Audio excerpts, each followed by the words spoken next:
Part 1. Nidal Hasan, the army psychiatrist who attacked soldiers. On November 5, 2009, soldiers at Fort Hood gathered inside the Soldier Readiness Processing Center. They were getting ready to deploy to Iraq and Afghanistan. They filled out paperwork and received vaccinations. The atmosphere was routine. No one suspected that one of their own doctors was about to open fire. Major Nidal Hasan walked into the processing center carrying 2 guns. He was a U.S. Army psychiatrist who specialized in treating soldiers with post-traumatic stress disorder. His job was to help service members cope with trauma from combat.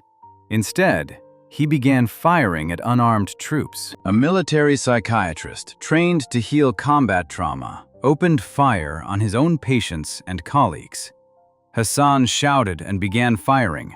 He moved through the facility, targeting soldiers at close range. Victims tried to hide under desks or behind equipment, but the confined space offered little protection. Some soldiers rushed toward him despite being unarmed, trying to stop the attack. Others tried to shield fellow soldiers or dragged wounded personnel to safety. The attack continued for approximately 10 minutes. Military rules prevented soldiers from carrying personal weapons on base, except in specific situations, so the victims could not return fire. The processing center became a place where soldiers preparing to face enemies overseas were attacked by one of their own officers. Sergeant Kimberly Munley, a police officer working on the military base, responded to reports of an active situation. She found Hasan and exchanged gunfire with him. She fired at him multiple times, hitting him in the torso and spine. The wounds left him paralyzed from the waist down, permanently confined to a wheelchair. Other officers arrived and secured the scene, then began treating casualties. The final count was devastating. 13 people lost their lives, and more than 30 were wounded. Among those who passed away was Private Francesca Velez, who was pregnant. Captain John Gaffani, a psychiatrist who worked alongside Hasan treating soldiers with combat stress, also lost his life. The wounded suffered serious injuries, requiring extensive medical treatment. Some lost limbs. Others sustained permanent damage from wounds that struck their spines or skulls. 13 soldiers lost their lives, and more than 30 were wounded in the deadliest attack on a U.S. military installation in American history. Hasan's path to that moment began with medical training at the Uniformed Services University of the Health Sciences in Bethesda, Maryland. The institution trains doctors specifically for military service. Students combine medical education with military culture. They graduate as commissioned officers, ready to serve in military hospitals. Hasan completed his medical degree there, then pursued specialized training in psychiatry. His psychiatric training focused on combat trauma. He learned how to treat soldiers suffering from post-traumatic stress disorder, anxiety, depression, and other psychological conditions that result from war. His residency placed him in direct contact with service members who had experienced traumatic events during deployments to Iraq and Afghanistan. He conducted therapy sessions, prescribed medications, and wrote evaluations determining whether soldiers were mentally fit for continued military service. Colleagues described him as intelligent and professionally competent. He maintained appropriate boundaries with patients and followed established treatment protocols. His clinical performance showed no obvious signs that he posed a threat. He completed his training and was assigned to Fort Hood, Texas, as a practicing psychiatrist. However, warning signs emerged outside his clinical practice. During presentations to fellow medical professionals, Hasan began expressing extremist views. He made statements defending those who carried out attacks and questioned the morality of U.S. military operations in certain countries. Some colleagues found these comments concerning, but the statements occurred in academic settings where controversial viewpoints sometimes emerged during discussions. Hasan openly defended attackers and questioned U.S. military operations during professional presentations to other military doctors. The FBI monitored Hasan's electronic communications and discovered he had been in contact with Anwar al-Awlaki, an American-born cleric operating from Yemen. Al-Awlaki had openly called for attacks against the United States. He was considered one of the most influential English-language voices promoting violence against the West. Hassan exchanged multiple emails with al-Awlaki between December 2008 and June 2009. The messages discussed religious justifications for violence and inquired about the permissibility of harming fellow soldiers. Al-Awlaki responded encouragingly. The FBI reviewed these communications, but concluded they did not constitute an immediate threat requiring intervention. Investigators determined that Hassan's messages appeared to reflect a soldier's attempt to understand religious perspectives on military service. This interpretation led them to close their investigation without taking action against Hassan. His security clearance remained active. He continued treating soldiers at Fort Hood with full access to military facilities. The FBI's decision not to intervene represented a major failure of threat assessment. The communications clearly showed that Hassan was seeking religious justification for harming American soldiers. He was asking a known extremist leader whether such actions would be permissible. This was not academic research, but personal inquiry. The FBI investigated Hassan's communications with an extremist leader, but concluded he did not pose an immediate threat. Hassan's extremist views intensified during 2009. He became increasingly vocal about his opposition to U.S. military operations in Iraq and Afghanistan. He told colleagues that certain groups should not fight against other groups, and that American military actions in the Middle East were unjust. These statements came from a commissioned officer who had sworn an oath to support and defend the Constitution of the United States. Some of Hassan's colleagues reported their concerns to supervisors. They noted his extremist statements and questioned whether he should continue serving as a military psychiatrist. However, these reports did not result in his removal from duty or investigation of his fitness to serve. Hassan learned in early 2009 that he would be deploying to Afghanistan. The prospect of deploying to a combat zone intensified his internal conflict. He explored options for avoiding deployment, including attempting to buy his way out of his military commitment. He offered to repay the government for his medical education if they would allow him to leave military service. The army rejected this proposal. As his deployment date approached, Hassan took concrete steps to prepare for his attack. He purchased the guns he would use, practicing at local gun ranges to improve his marksmanship. He gave away his possessions and settled his financial affairs. He visited a mosque regularly and discussed with the imam what would happen to someone who harmed fellow soldiers. These preparations occurred over several months. Hassan prepared for months, purchasing guns, practicing marksmanship, and settling his affairs before carrying out the attack. On the morning of November 5, 2009, Hassan wore his army uniform to the Soldier Readiness Processing Center. He arrived during peak hours, when the facility would be most crowded. He sat quietly for a time, observing the personnel moving through administrative stations. Then he stood, drew his weapons, and began firing. The attack was methodical. Hassan moved through the facility, firing at victims at close range. He showed no hesitation or emotion. When his weapons needed reloading, he calmly inserted fresh magazines and continued firing. This was not an impulsive act of violence, but a carefully planned attack. Victims who survived described scenes of chaos. The sound of gunfire in the enclosed space was deafening. People screamed and ran in all directions. Wounded soldiers cried out for help while the firing continued. Some personnel with combat experience recognized the sounds and reacted with tactical awareness, moving to cover. Others froze in shock. Private First Class Marquest Smith attempted to charge Hassan despite being unarmed. He was struck down before reaching him. Specialist Logan Burnett grabbed a chair and threw it at Hassan, trying to disrupt his aim. Civilian physician assistant Michael Cahill rushed toward Hassan and was struck down. These acts of courage occurred throughout the attack. Unarmed soldiers attempted to rush the attacker or shield others with their bodies as the attack continued. Sergeant Munley's arrival changed the situation. Her gunfight with Hassan forced him to focus on an armed opponent rather than defenseless victims. She was wounded during the exchange, but managed to hit Hassan multiple times. Senior Sergeant Muck Todd arrived shortly after and fired the rounds that definitively stopped Hassan.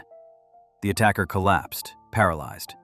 Medical personnel immediately began treating casualties.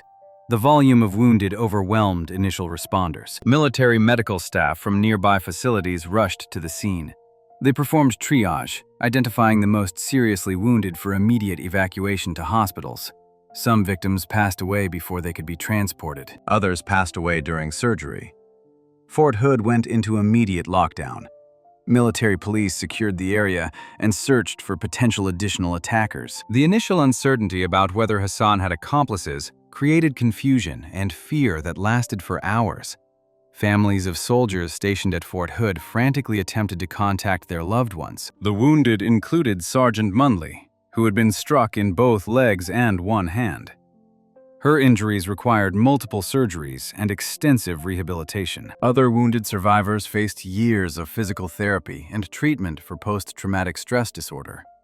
The wounded required years of medical treatment, including dozens of surgeries, to repair damage from close-range firearm injuries. Military prosecutors charged Hassan under the Uniform Code of Military Justice.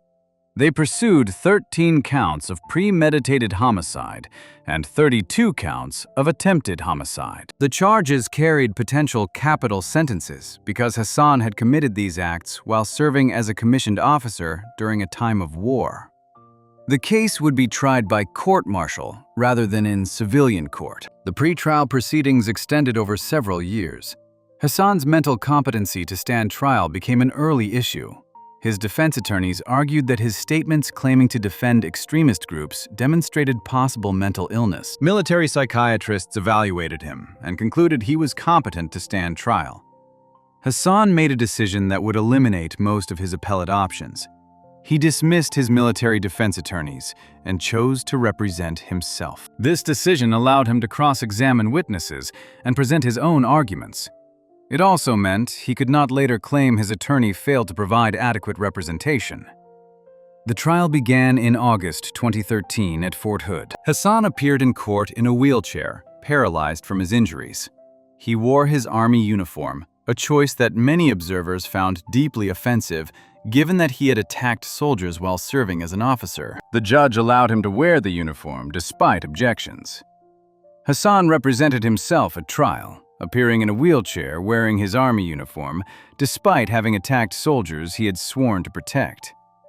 Hassan's defense strategy was minimal. He admitted to the actions, but claimed he was acting as a soldier defending extremist groups from American aggression. He argued that American soldiers preparing to deploy to Afghanistan were legitimate targets because they would be engaging in warfare. This defense constituted an admission of all factual elements of the charges. The court rejected his claimed justification entirely. Under U.S. military law, there is no defense for attacking fellow service members who are not engaged in hostile action. Hassan was not in combat. His victims were not attacking him or anyone else. They were unarmed personnel completing administrative paperwork. Prosecutors presented overwhelming evidence. Security camera footage showed Hassan entering the facility and opening fire. Ballistics analysis matched projectiles recovered from victims to the weapons Hassan had purchased. Surviving victims identified him as the attacker. His own statements to investigators admitted that he had committed the actions. Witness testimony provided devastating details. Survivors described watching Hassan methodically fire at their colleagues. They recounted hearing him shout before opening fire.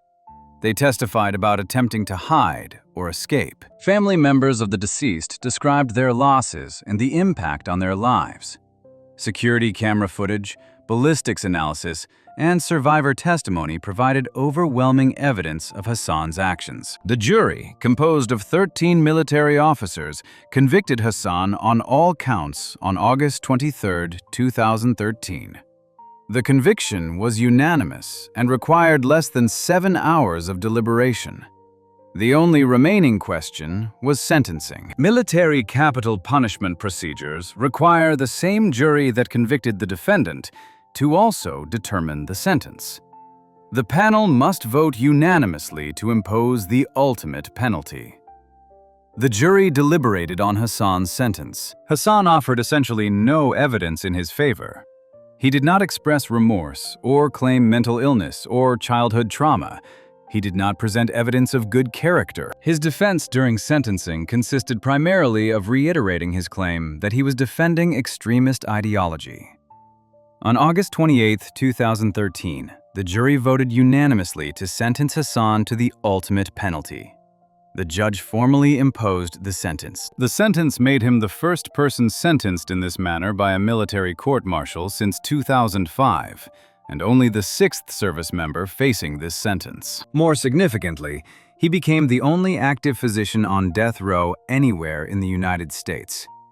The military jury unanimously sentenced Hassan to the ultimate penalty, making him the only physician on American death row. The military capital punishment system carries unique characteristics. The last military execution occurred in 1961. Since then, no service member has been executed, despite several such sentences being imposed. The gap between sentencing and execution in military cases extends even longer than in civilian capital punishment cases. Military executions require approval from the President of the United States. A president must sign the order after all appeals are exhausted. This means that Hassan's case depends not only on judicial processes, but also on executive branch decision-making. Hassan was transferred to the United States Disciplinary Barracks at Fort Leavenworth, Kansas, where the military maintains its death row facilities. He lives in solitary confinement for most hours each day. His paralysis requires ongoing medical care. His appeals follow procedures specific to military justice. The U.S. Army Court of Criminal Appeals conducts the first review. After military appeals are exhausted, Hassan can petition civilian federal courts, potentially reaching the U.S. Supreme Court.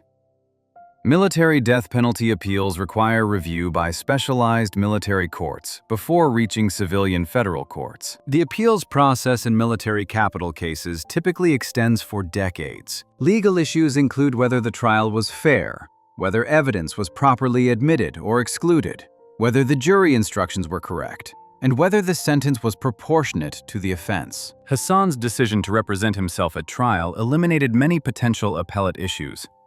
The classification of the Fort Hood attack generated significant controversy. Military officials initially described it as workplace violence, rather as an act of extremism. This designation had direct consequences for victims and their families. Soldiers wounded in combat received different benefits and recognition than those injured in workplace incidents. Veterans groups and victims' families protested vigorously. They argued that Hassan's communications with al-Awlaki, his statements about defending extremist groups, and his targeting of soldiers preparing to fight in Afghanistan clearly established the attack differently. The distinction mattered for concrete benefits, including disability ratings, medical care, and financial compensation. Congress eventually intervened. In 2015, legislation designated the Fort Hood incident as an act of extremism, making victims eligible for Purple Hearts and related benefits. The change came more than 5 years after the attack. Congress eventually designated the Fort Hood attack as an act of extremism, allowing victims to receive Purple Hearts years after the incident. Hassan's medical license was revoked following his conviction. State medical boards in Virginia and Maryland, where he had been licensed to practice psychiatry, formally stripped him of the authority to practice medicine. This administrative action occurred separately from his criminal proceedings. The revocation ensured that Hassan could never legally practice medicine again. A physician convicted of attacking patients or colleagues has violated professional obligations so fundamentally that restoration of licensure becomes impossible. His case forced the military to examine how it monitors service members for signs of extremist views. Hassan's statements during professional presentations should have triggered immediate investigation. His communications with al-Awlaki should have resulted in revocation of his security clearance. The failures occurred at multiple levels. The military implemented new protocols for identifying and addressing extremist behavior among service members. These changes included expanded training for commanders on recognizing warning signs, improved information sharing between intelligence agencies and military personnel offices, and clearer procedures for investigating concerning behavior. The Fort Hood attack exposed major failures in how the military monitors extremist views and responds to warning signs from serving personnel. However, these reforms came too late for Hassan's victims. 13 people lost their lives, and more than 30 were wounded because multiple institutions failed to act on clear evidence that someone with extremist views had infiltrated the military's medical corps. The attack had profound effects on Fort Hood specifically, and military culture generally. The processing center where the incident occurred was eventually demolished and replaced with a memorial to the victims. Soldiers stationed at Fort Hood continued to process for deployment, but the procedures changed to include enhanced security measures. Survivors of the attack faced long-term psychological consequences beyond their physical injuries. Many developed post-traumatic stress disorder. Some required extensive therapy to process the trauma of being attacked by one of their own officers. Staff Sergeant Alonzo Lunsford was struck 7 times during the attack, but survived. He became one of the most vocal advocates for recognizing the incident properly and ensuring victims received proper benefits and care. His testimony at Hassan's trial described being struck repeatedly while defenseless and watching colleagues fall. His advocacy helped convince Congress to change the designation of the attack. Survivors described the psychological trauma of being attacked by their own physician while processing for deployment to combat zones. The betrayal of trust represented the core evil of Hassan's actions. Soldiers trust doctors to heal them. Military personnel place extraordinary faith in their officers. Hassan shattered both forms of trust, attacking people who relied on him as both a medical professional and a fellow officer. His position as a psychiatrist made the betrayal even more profound. He was trained to help soldiers process trauma and recover from psychological injury. Some of his victims had been his patients, people who had confided their fears to him in therapy sessions. He had access to their medical records and personal histories. The Hippocratic Oath, which doctors traditionally swear when entering the medical profession, includes the promise to do no harm. Hassan took that oath when he graduated from medical school. He also swore an oath as a military officer to support and defend the Constitution of the United States against all enemies, foreign and domestic. He violated both oaths. His case raises disturbing questions about how medical education and military training could produce someone capable of mass violence. Hassan completed a demanding medical school curriculum, passed licensing examinations, and satisfied residency requirements in psychiatry. He underwent extensive military training. Every institutional safeguard designed to identify dangerous individuals failed. Hassan violated both the Hippocratic Oath to do no harm and his military oath to defend the Constitution against all enemies. The Fort Hood attack represented the worst case of military medical betrayal in American history. No other military doctor has used his position and access to carry out mass violence against service members. Hassan's status as the only physician on American death row reflects the unprecedented nature of his actions. More than a decade after his conviction, Hassan remains on death row at Fort Leavenworth. His appeals continue through military and federal courts. Legal experts predict his case will take decades to reach final resolution. The likelihood of his case being finalized in the near future is minimal. He spends his days in solitary confinement, confined to a wheelchair, and dependent on others for basic physical care. His paralysis requires ongoing medical management. The military provides this care despite his having attacked military medical personnel and patients. Victims' families continue to struggle with their losses. Many attend memorial services on the anniversary of the attack, gathering to remember those who passed away and support survivors still recovering.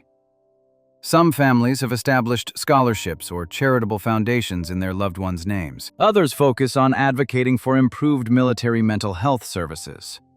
Hassan's victims and their families continue dealing with physical injuries, psychological trauma, and the loss of loved ones attacked by their trusted physician. The Fort Hood incident fundamentally changed how the military approaches security on installations. The assumption that personnel could move freely on base without weapons or extensive security screening was challenged. New procedures implemented heightened security at vulnerable locations. His case continues to appear in discussions about insider threats within military and government institutions. The concept of an insider threat involves someone with authorized access who uses that access to cause harm. Hassan had legitimate authorization to be at Fort Hood, to enter the processing center, and to interact with soldiers. The development of extremist views among medical professionals remains a concern for counterterrorism officials. Hassan demonstrated that advanced education and professional credentials do not provide immunity against extremist ideology. Security agencies have attempted to identify patterns that might predict when a professional will transition from holding extremist views to committing violence. However, prediction remains extremely difficult. Many people hold radical beliefs without ever acting on them violently. Hassan's development of extremist views demonstrated that professional credentials and advanced education do not prevent adoption of dangerous ideology or violent action. The Fort Hood attack occurred during a period of intense military operations in Iraq and Afghanistan. Thousands of soldiers were deploying to combat zones, and processing centers like the one at Fort Hood were critical to that deployment pipeline. Hassan's attack disrupted operations and forced implementation of additional security measures. His victims included soldiers from various backgrounds and ranks. They were preparing to serve their country in dangerous combat zones. Instead, they were attacked by one of their own officers before they ever reached the battlefield. The attack also affected recruiting. Some potential recruits reconsidered military service after learning that soldiers could be attacked on their own base by one of their officers. Some serving members questioned whether the military adequately protected personnel from insider threats. Hassan has shown no remorse for his actions. During trial, he expressed satisfaction with what he did and indicated he would do the same thing again if given the opportunity. This complete absence of regret eliminates any possibility of rehabilitation. Hassan expressed satisfaction with attacking his colleagues and indicated he would commit the same attack again if given the opportunity. His daily existence on death row involves extreme isolation and dependency. He cannot walk, requiring assistance with basic mobility and personal care. He has limited contact with other inmates and restricted communication with the outside world. This existence will likely continue for decades as his appeals proceed. The only physician on American death row sits in a wheelchair in a military prison cell, awaiting appeals that may extend for the rest of his natural life. His actions betrayed every principle of medicine and military service. His victims' families wait for justice that may never come in the form of finality, but has already been served through his conviction, his paralysis, and his permanent removal from society. Before we move on to the next case, make sure to subscribe if you're finding these stories as disturbing as I am. It helps us keep covering the cases that most channels won't touch. While Hassan attacked American soldiers on American soil, the next doctor faces the ultimate penalty for alleged crimes against his own country that never involved him directly causing harm to anyone. Part 2. Ahmadreza Jalali, the disaster medicine specialist condemned in Iran. Ahmadreza Jalali specialized in saving lives during catastrophic events. His medical focus was emergency and disaster medicine, the field concerned with treating mass casualties when earthquakes, floods, or other disasters overwhelm conventional medical infrastructure. He researched how to organize medical responses when hospitals collapse and supply chains break down.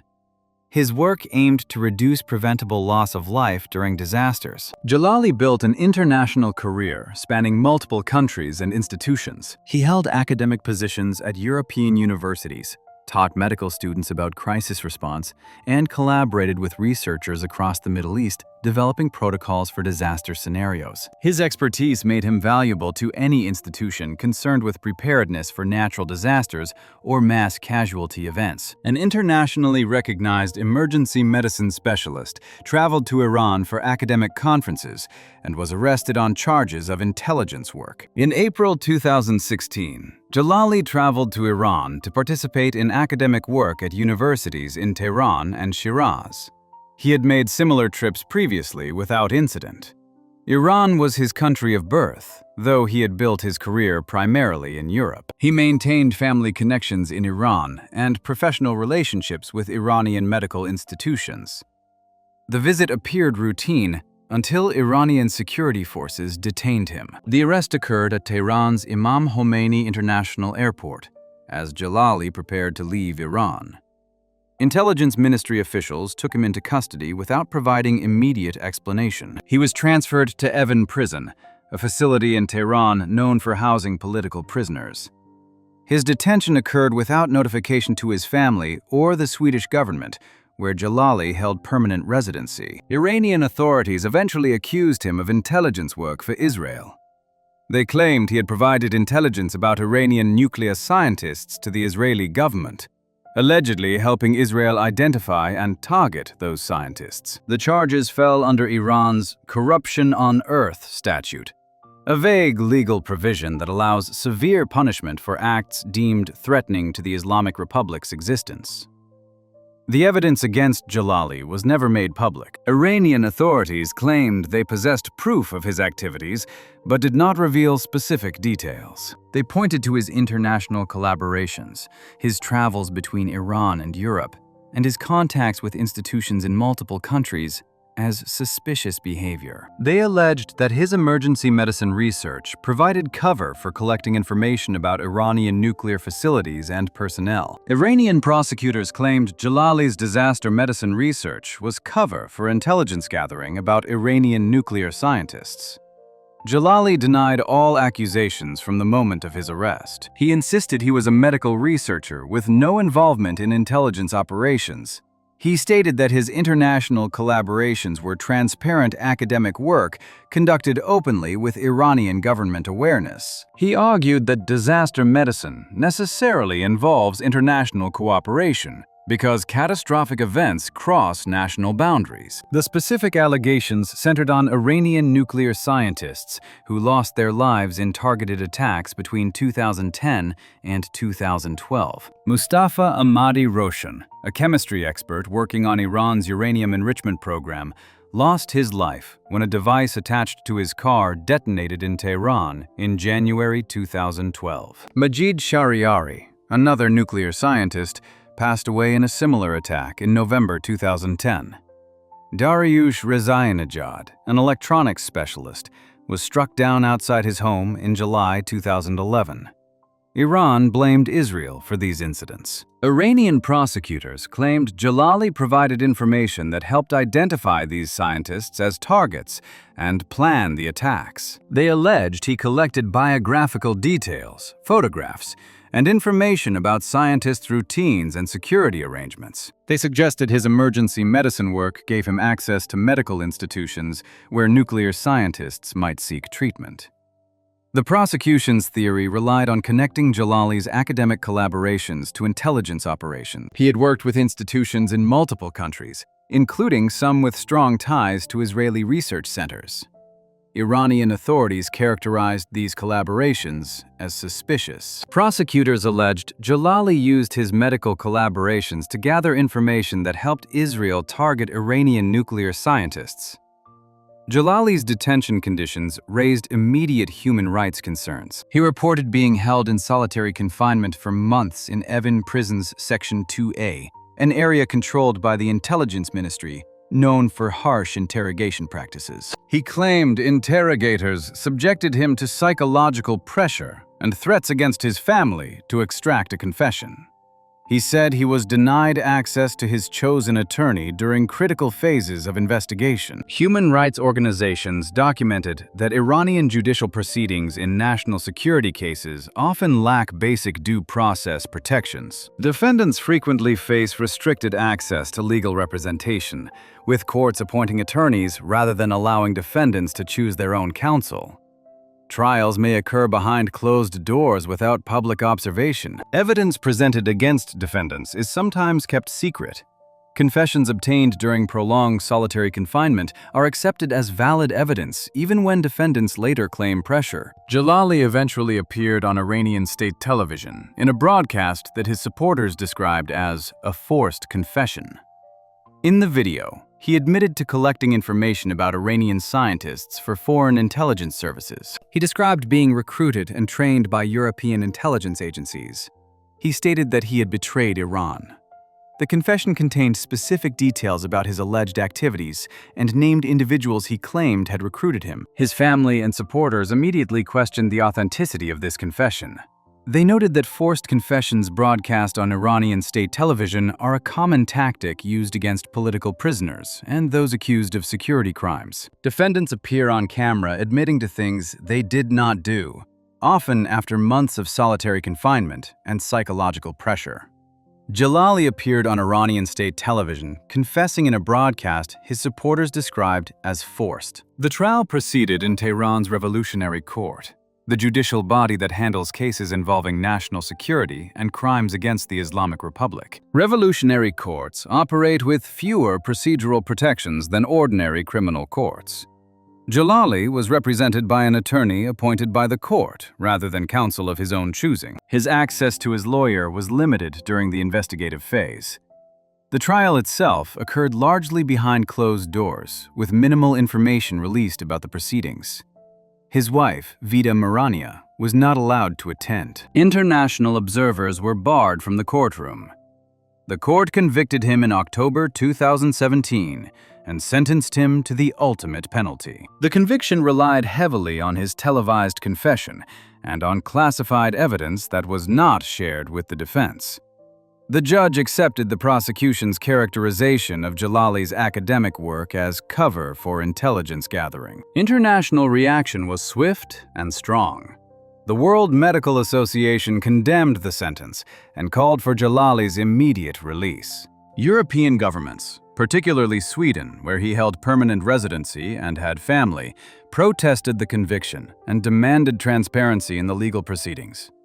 Academic institutions where Jalali had worked issued statements supporting him. International medical organizations condemned Jalali's sentence, calling it punishment for legitimate academic research. Amnesty International designated Jalali a prisoner of conscience, stating he appeared to be imprisoned solely for his peaceful academic activities. The organization documented concerns about his detention conditions, his lack of access to proper legal representation, and the reliance on a confession as evidence. They called on Iran to release him immediately. The Swedish government attempted to secure his release through diplomatic channels. Swedish officials raised Jalali's case in meetings with Iranian counterparts, requesting access and advocating for fair treatment. However, Iran rejected these efforts, insisting the case was an internal matter involving an Iranian citizen accused of serious crimes against the Iranian state. Iranian law treats dual nationals as solely Iranian when they are on Iranian soil. Jalali held Iranian citizenship by birth, which meant Iran did not recognize any protection from Sweden despite his permanent residency there. From Iran's perspective, Jalali was an Iranian who had committed serious offenses against Iran. The sentence remained in force, but was not immediately carried out. Jalali was returned to Evin prison. His family received periodic notifications that the sentence would be carried out imminently, creating cycles of terror and relief as announced dates passed without implementation. This pattern suggested Iran was using the sentence as leverage in broader negotiations. Iran announced multiple dates for carrying out Jalali's sentence, then postponed them without explanation, creating psychological trauma for his family. Some observers speculated that Iran might exchange Jalali for Iranian nationals held abroad on various charges. Several Iranian scientists and businessmen had been arrested in Western countries for violating export controls or technology transfer restrictions. Iran had previously conducted prisoner exchanges. Jalali's sentence might be a negotiating position rather than a fixed intention. Others believed the delays reflected internal debates within the Iranian government about international backlash. Carrying out the sentence on a prominent academic who held residency in a European country would provoke diplomatic consequences and further isolate Iran internationally. However, releasing him after imposing such a sentence might be seen as weakness. Jalali's prison conditions remained harsh. Evin prison has documented problems with overcrowding, inadequate medical care, and mistreatment of political prisoners. Jalali suffered from various health problems during imprisonment, including severe weight loss and psychological distress from prolonged uncertainty about his fate. His wife, Vida Merania, became a vocal international advocate for his release. She traveled to European capitals, spoke with media outlets, and organized campaigns to maintain attention on his case. She described him as a dedicated physician whose only activity was conducting transparent academic research. She presented documentation showing his collaborations were openly discussed with Iranian authorities before his trips abroad. Jalali's wife became an international advocate, traveling to European capitals and organizing campaigns for his release. Academic freedom advocates argued that Jalali's case demonstrated the risks faced by researchers who work across international boundaries in politically sensitive contexts. If governments can arrest scholars for alleged intelligence work based solely on their international collaborations, then academic exchange becomes dangerous. Disaster medicine specifically requires international cooperation, because catastrophic events do not respect national borders. Medical ethics organizations expressed concern about the implications of imposing the ultimate penalty on a doctor for alleged activities related to his medical research. If doctors can be condemned for their professional collaborations, then medical professionals face new risks when working internationally.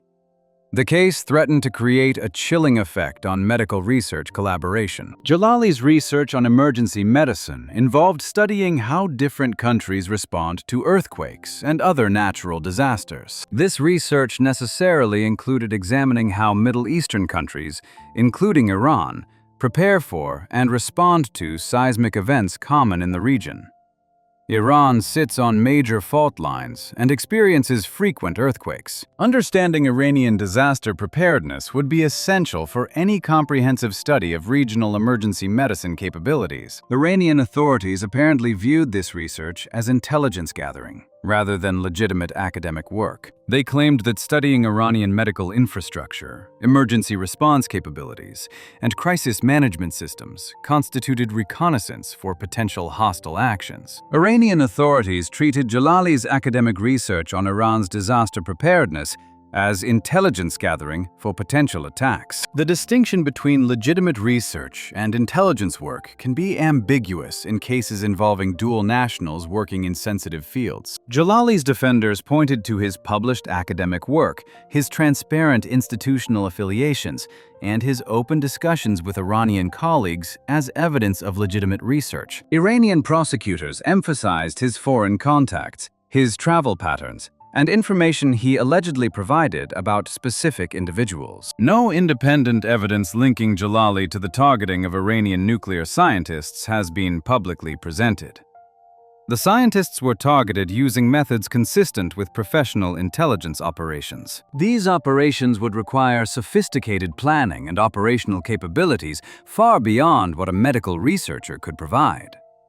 The connection between disaster medicine research and targeted operations remained unproven. The case highlighted vulnerabilities faced by dual national professionals who maintain connections to countries with tense international relations. Jalali attempted to maintain both his Iranian identity and his European career, traveling between Iran and Sweden while collaborating with institutions in multiple countries. European governments found themselves limited in what they could do to protect dual nationals who entered countries where they held citizenship. Diplomatic interventions could be attempted, but they lacked legal force when the individual was being tried as a citizen of the country holding them. Dual national professionals faced the trap of losing diplomatic protection when visiting countries where they held citizenship. Medical organizations attempted to verify Jalali's treatment in prison and assess whether he had access to adequate legal representation.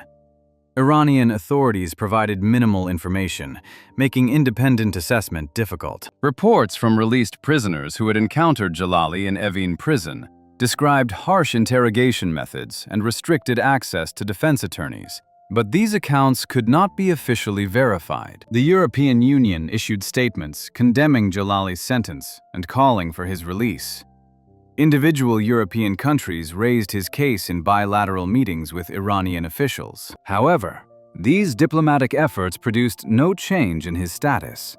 Iran maintained that Jalali was a convicted individual who had betrayed his country. International human rights law prohibits carrying out sentences after unfair trials or based on forced confessions. United Nations special representatives expressed concern that Jalali's trial did not meet minimum standards of due process. They noted the lack of access to chosen counsel, the reliance on a confession likely obtained under pressure, and the secret evidence used to justify conviction. Iran rejected these criticisms, asserting its sovereign right to prosecute cases according to Iranian law.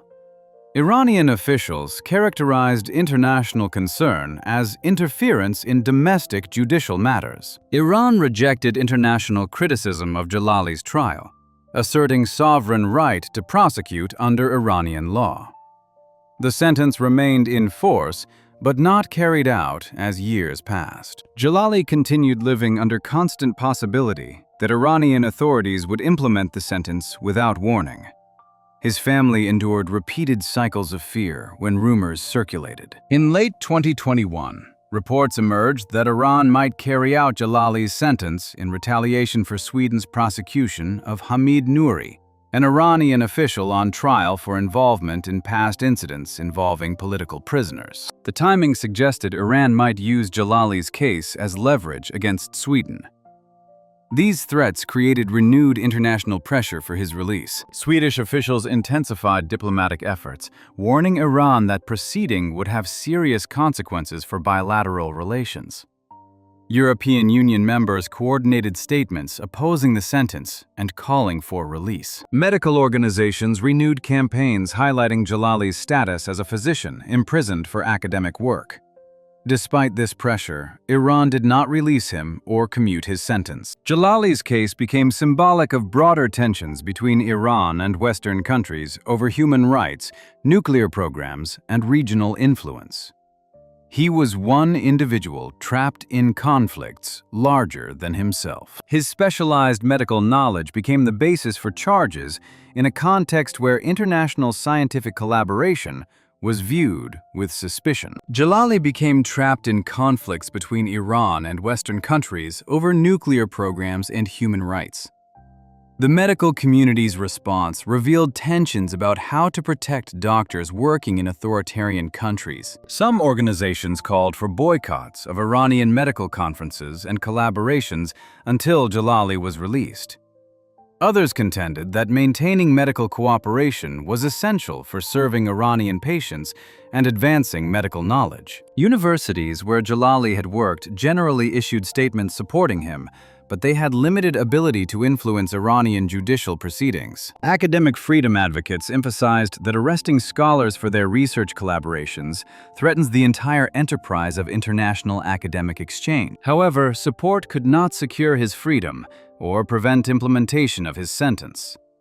Jalali's imprisonment demonstrated that medical professionals face serious risks when they work internationally in fields touching on security concerns. Emergency and disaster medicine inherently involves understanding infrastructure, response capabilities, and crisis management systems. In a context where Iran views itself as threatened by foreign intelligence services, such research can be characterized differently. The case raised questions about what responsibilities international institutions have toward researchers who collaborate with them. The European universities and research networks that worked with Jalali provided institutional support and advocacy, but they could not protect him from arrest by Iranian security services. Jalali's case demonstrated the limits of institutional protection for researchers working internationally in politically sensitive contexts.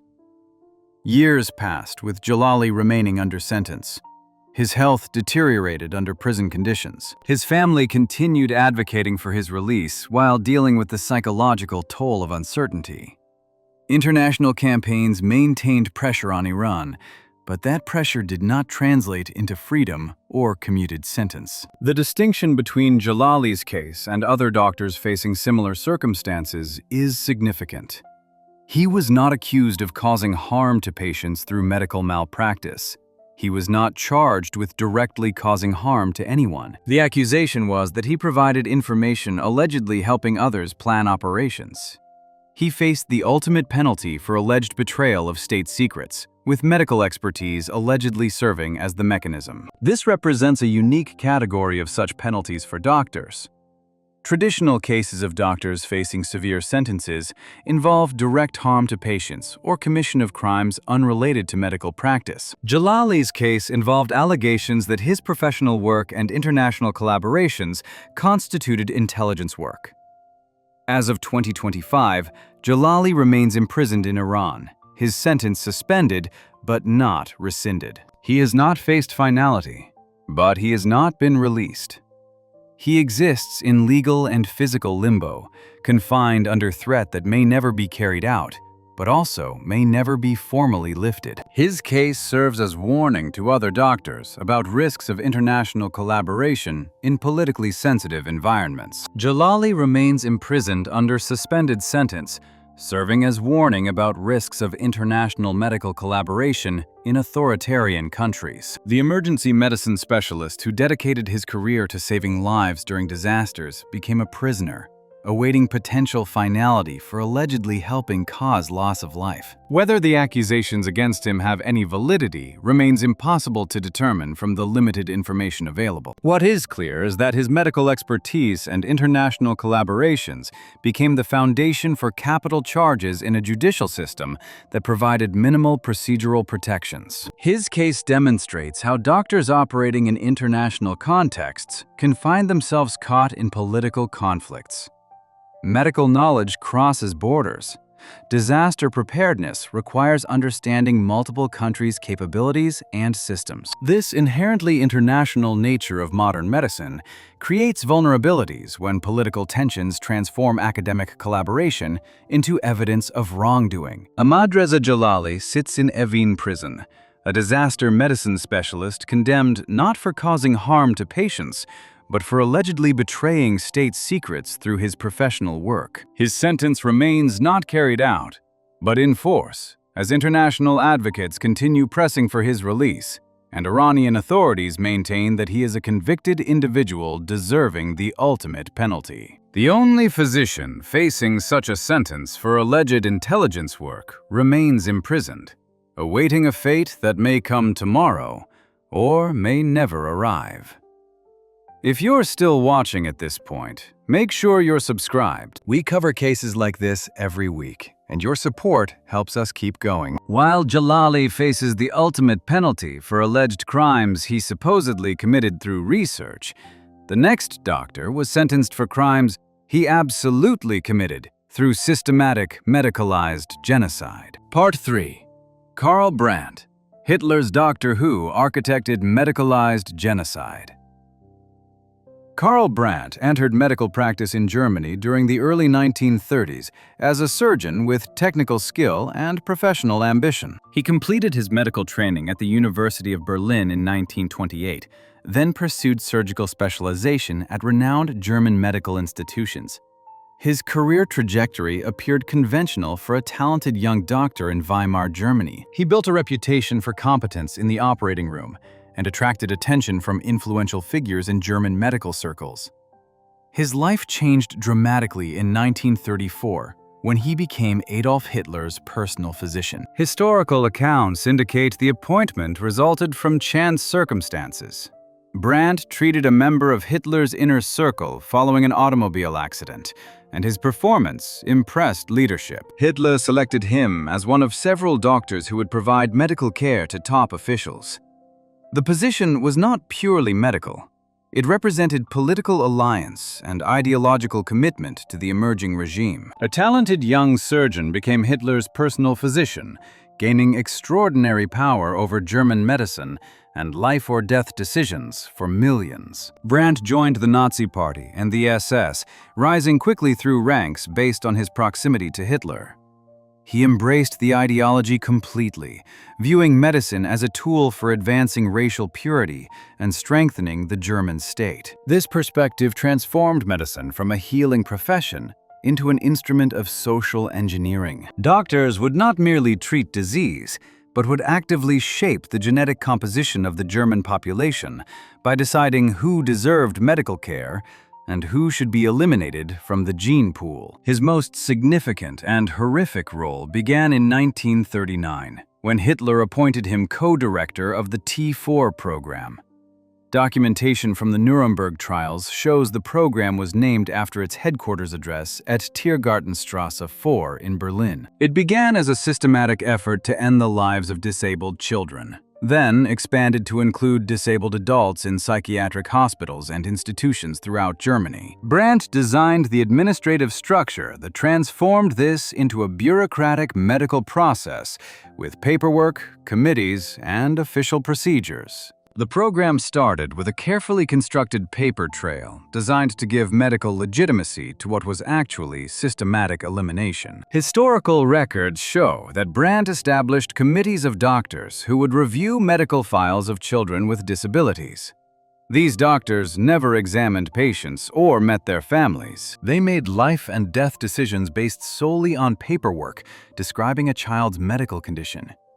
Children with physical deformities, developmental disabilities, or chronic illnesses were marked for elimination. The selections occurred in medical offices, with doctors using their professional judgment to determine which lives had value. Trial testimony from the doctor's trial revealed that Brandt created forms that parents unknowingly filled out, providing information about their children's conditions. Doctors and midwives were required to report births of children with specified disabilities to health authorities. This reporting system identified potential victims for the program. Parents believed they were complying with medical regulations designed to ensure proper care for disabled children. Instead, they were providing targeting information that would lead to their children's elimination. Brandt established bureaucratic systems where doctors selected disabled children based on medical files they reviewed in offices. The mechanics required Brandt to medicalize what was actually systematic elimination of life. He established specialized centers disguised as medical facilities throughout Germany and Austria. Children selected were transferred to these institutions under the pretext of receiving enhanced care or experimental treatments that might improve their conditions. Parents were told their children would benefit from concentrated medical attention, available only at certain facilities. Many families accepted these explanations, trusting medical authorities who appeared genuinely concerned about their children's welfare. Once children arrived at these centers, they were ended through various methods designed to appear medical. Historical documentation shows that some received lethal injections of drugs like morphine or phenobarbital. Others were deliberately starved over weeks or months, with staff reducing food rations until patients passed away from malnutrition. Death certificates listed natural causes like pneumonia or malnutrition, resulting from the child's underlying condition. The medical veneer was maintained throughout the process. Doctors administered the lethal substances. Nurses recorded false medical notes describing fictional treatments and declining health. Certificates bore signatures of licensed doctors certifying that patients had passed away from disease complications. The scale of the children's euthanasia program was significant even before expansion to adults. Estimates from post-war investigations suggest that approximately 5,000 disabled children lost their lives in the specialized killing centers between 1939 and 1945. Each child's elimination was documented with medical paperwork designed to convince families that proper medical care had been provided. The bureaucratic approach allowed ordinary doctors and nurses to participate in systematic ending of lives while maintaining the fiction that they were practicing medicine. Historical records indicate Brandt expanded the program to adults in 1939, shortly after the children's program began. He applied the same bureaucratic selection process to psychiatric patients and adults with developmental disabilities in institutions across Germany. Medical committees reviewed files from institutions, marking patients based on their perceived lack of productivity or value to society. The selections emphasized economic considerations disguised as medical judgments. Patients who could not work or who required expensive long-term care were deemed unworthy of life.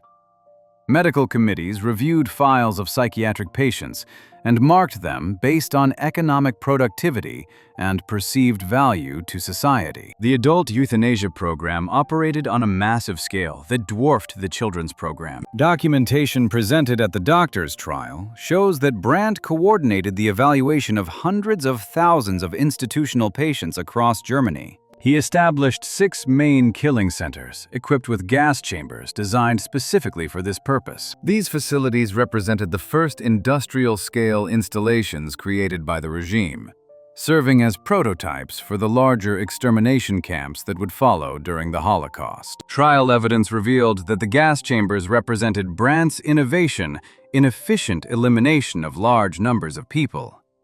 He commissioned the design of rooms that appeared to be medical facilities, but functioned as execution chambers. Victims were told they were entering shower facilities or medical examination rooms as part of their treatment.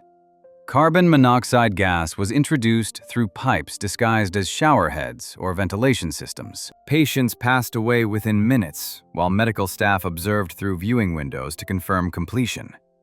The process was thoroughly medicalized to maintain the appearance of legitimate medical activity. Doctors examined patients before they entered the gas chambers, ostensibly checking their health status. Nurses accompanied patients to the chambers, providing reassurance about the medical procedures being conducted. After patients passed away, doctors examined the remains and signed death certificates listing false causes. The bodies were then cremated in ovens at the facilities, destroying evidence of the true cause. Historical records indicate the program eliminated approximately 70,000 lives between 1939 and 1941 in the centralized T4 operations. Each loss was documented with false medical records designed to deceive families. Families received letters notifying them that their relatives had passed away suddenly from medical complications like heart failure, pneumonia, or stroke. Urns containing ashes were shipped to families with fabricated certificates signed by doctors. The entire operation was designed to appear as legitimate medical care, resulting in unfortunate but natural outcomes. Historical records indicate the centralized T4 program eliminated approximately 70,000 lives between 1939 and 1941. Public awareness of the program grew, despite elaborate efforts at secrecy.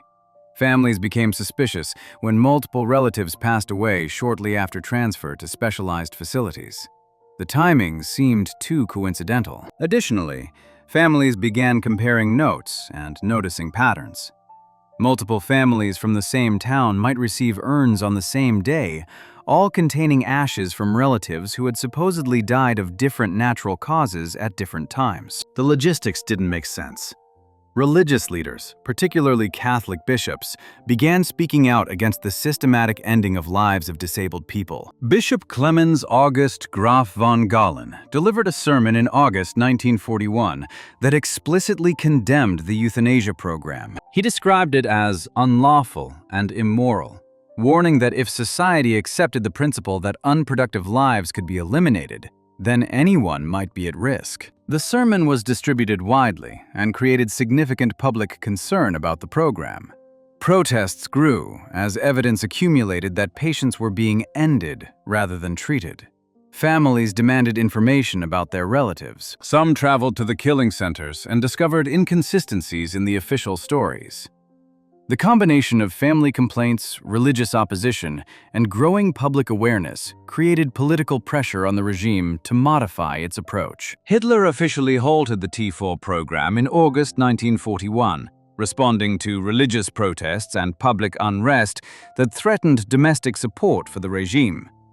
However, documentation shows the ending of lives continued unofficially. Brandt maintained oversight of what became known as wild euthanasia, where individual doctors continued ending lives of disabled patients without centralized coordination. Methods shifted from gas chambers to starvation, lethal injection, and deliberately inadequate medical care that allowed patients to die from treatable conditions. Despite official cancellation, Brandt ensured the ending of lives of disabled patients continued through decentralized actions by individual doctors. The wild euthanasia phase proved even harder to track than the centralized program. Without official documentation and centralized record-keeping, the deaths blended into normal institutional mortality. Doctors simply stopped providing adequate food or medical care to patients deemed unworthy of resources. Patients developed infections that went untreated. They received inadequate nutrition and slowly starved. Death certificates listed natural causes resulting from their underlying conditions, making the eliminations virtually invisible in official statistics. The total count of lives lost from all euthanasia programs under Brandt's direction exceeded 200,000 people. This number includes both the centralized T4 operations and the subsequent wild euthanasia that continued until the end of the war. Expert analysis presented at the doctor's trial estimated that approximately 130,000 additional victims passed away in the decentralized phase after the official program ended. Every victim passed away at the hands of medical professionals who had sworn oaths to heal and protect life.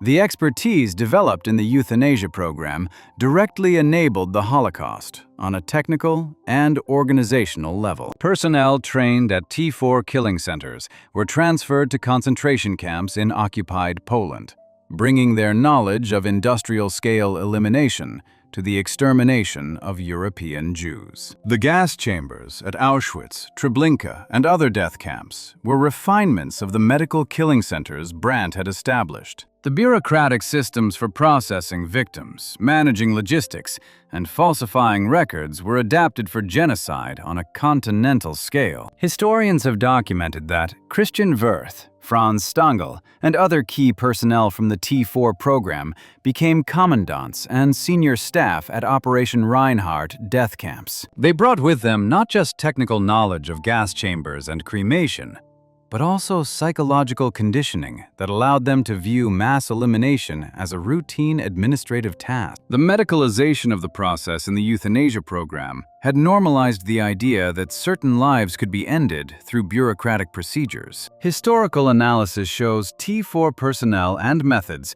were directly transferred to Holocaust extermination camps. Brandt's power extended far beyond the euthanasia program. As Reich Commissioner for Health and Sanitation, a position created for him in 1942, he controlled all medical policy in Germany. He determined who received medical care during wartime, when resources were scarce. He implemented policies prioritizing treatment for German soldiers and civilians, while denying care to prisoners, forced laborers, and conquered populations deemed racially inferior. Evidence presented at the doctor's trial showed he authorized medical experiments on concentration camp prisoners. Doctors at Dachau, Buchenwald, Ravensbrück, and other camps conducted experiments involving deliberate infection with diseases, exposure to extreme cold and pressure, and surgical procedures without anesthesia. These experiments had no legitimate scientific purpose. They were severe mistreatment disguised as research, causing agonizing outcomes for thousands of prisoners. Documentation revealed the experiments at Dachau included immersing prisoners in ice water to study hypothermia and test rewarming techniques. Dr. Sigmund Rascher conducted these experiments under Brandt's authorization. Victims either passed away in agony or suffered permanent injuries, including amputations from frostbite. The experiments produced no useful medical knowledge because the conditions were so extreme and artificial that results could not be applied to real medical situations. Experiments at Ravensbrück involved deliberately infecting prisoners with bacteria to test treatments for battlefield infections. Dr. Karl Gebhardt, working under Brandt's authority, infected women prisoners with streptococcus, gas gangrene bacteria, and other pathogens. Many victims passed away from the infections. Survivors suffered permanent disabilities. The experiments were designed more to demonstrate loyalty to the regime than to produce genuine medical insights. Trial documentation showed Brandt authorized medical experiments on concentration camp prisoners involving deliberate infection, exposure to extremes, and procedures without anesthesia. At Buchenwald, prisoners were infected with typhus and other diseases to test vaccines. The experiments were conducted without consent and without any consideration for the suffering inflicted. Prisoners who survived the initial infection often passed away from complications or were eliminated to prevent them from testifying about what had been done to them. The research violated every principle of medical ethics that had governed human experimentation before the regime corrupted German medicine. Brandt created a tiered medical system based on ideology that determined access to care. German citizens received priority access to medical care, medications, and hospital beds, regardless of medical need.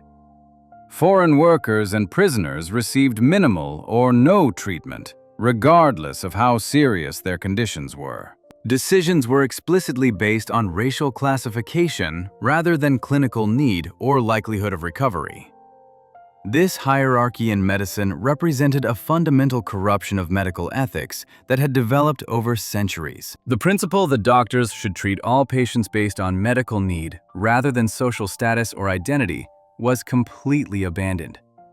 Doctors became enforcers of racial policy, allowing patients to pass away based on ethnicity or nationality. The medical profession's claim to serve humanity was perverted into serving ideology. Wartime records indicate Brandt maintained this system throughout the conflict. As Germany's military situation deteriorated and medical resources became increasingly scarce, Brandt rationed those resources according to racial and political priorities. German soldiers received the best available care, including access to the newest medications and treatments. Civilian Germans received second-tier treatment, but still had access to hospitals and doctors. Forced laborers received minimal care, sufficient to keep them working, but nothing more. Concentration camp prisoners received essentially no care, with camp doctors focusing on selection for gas chambers rather than healing. Wartime records show Brandt implemented a racial hierarchy in medicine, where access to treatment depended on classifications rather than medical need. The end of World War II brought Allied forces into Germany and exposed the full extent of medical crimes committed under Brandt's direction. American and British investigators discovered extensive documentation of the T4 program, the medical experiments, and the systematic denial of care to prisoners. They found evidence directly implicating Brandt as the architect and chief administrator of these programs. His signature appeared on authorizing documents for both the euthanasia program and the concentration camp experiments. Allied prosecutors decided to conduct a separate trial, focused specifically on medical crimes committed by doctors and medical administrators. This became the Doctors' Trial, one of the subsequent Nuremberg trials following the main international military tribunal that prosecuted top political and military leaders. The decision to hold a separate medical trial reflected the unique horror of doctors using their healing skills and the trust placed in the medical profession to commit atrocities on such a massive scale. 23 defendants faced charges at the Doctors' Trial, which began in December 1946. Trial records show Brandt was the primary defendant due to his leadership role in the euthanasia program and his authority over all wartime medical activities in Germany. Other defendants included doctors who had conducted experiments at concentration camps and administrators who had facilitated the medical programs. The charges were war crimes and crimes against humanity. Prosecutors presented overwhelming documentation during the trial. They introduced Brandt's authorization memos for the euthanasia program, showing his signature on documents ordering the elimination of disabled children and adults. They presented testimony from survivors of medical experiments, describing the severe mistreatment inflicted on them by German doctors. They showed records from killing centers, revealing the systematic nature of the medical operations and the bureaucratic processes that had made mass elimination routine. Trial prosecutors presented Brandt's signed authorizations for euthanasia programs and medical experiments, documenting his leadership of medicalized operations. Trial transcripts reveal that Brandt's defense strategy attempted to argue that his actions represented progressive medicine and mercy for disabled people. He claimed that ending the lives of disabled children spared them from lives of suffering and relieved families of unbearable burdens. He characterized the euthanasia program as a humane medical intervention rather than systematic elimination. He suggested that future societies would recognize his work as advancing medical ethics by acknowledging that some lives are not worth living. The tribunal rejected this defense completely and emphatically. The judges recognized that systematic elimination of life could never constitute medical treatment, regardless of the perpetrator's claimed motivations or philosophical justifications. They understood that Brandt's program involved ending lives against patients' will or without their knowledge, not providing mercy to those suffering unbearably. The euthanasia program was elimination disguised as medicine, not medicine taken to an ethical extreme. Prosecutors also presented extensive evidence of Brandt's role in concentration camp experiments. While other defendants had directly conducted the experiments and witnessed the suffering they caused, Brandt had authorized them and created the administrative framework allowing them to occur. His position as Reich Commissioner made him responsible for the medical crimes committed throughout the system under his authority. He could not claim ignorance or lack of authority over activities he had explicitly approved through official channels. Legal historians note the trial established crucial legal precedents that would shape international law and medical ethics for decades. It defined crimes against humanity to include medical experimentation without consent and ending of lives disguised as medical care. It rejected the defense that following orders excused participation in atrocities. It established that doctors have special obligations to refuse participation in harmful activities, even when governments order such participation, and threaten consequences for refusal. Legal historians note the trial established that doctors must refuse to participate in harmful activities, even when governments order such participation. The tribunal articulated principles that became the foundation for modern research ethics worldwide.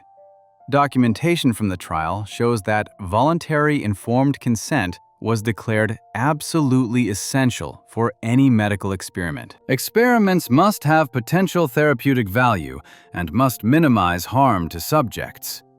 Research designed solely to cause suffering or gather data through mistreatment could never be justified, regardless of potential knowledge gained. These principles directly responded to the horrors revealed during the trial.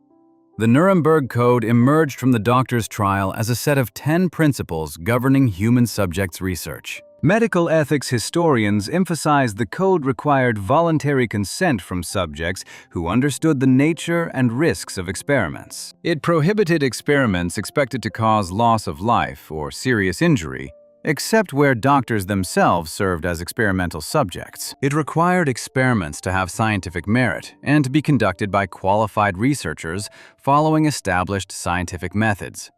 These standards transformed medical research ethics worldwide and continue to influence research guidelines today. The verdict came in August 1947, after 8 months of trial proceedings. Court records show 7 defendants, including Brandt, received the ultimate sentence.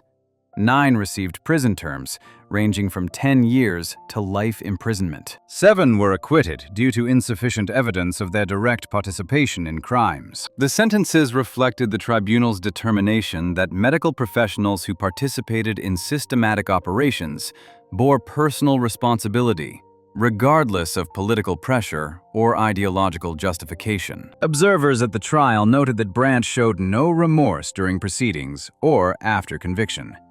He maintained that his actions served the German people and advanced medical progress toward a healthier society. He rejected the tribunal's authority to judge German medical practice and insisted that history would vindicate his decisions. This complete absence of acknowledgement that he had done anything wrong demonstrated how thoroughly ideology had corrupted his medical ethics and his understanding of medicine's fundamental purposes. Trial observers noted Brandt expressed no remorse and insisted history would vindicate his systematic ending of lives of disabled people and authorization of severe medical mistreatment.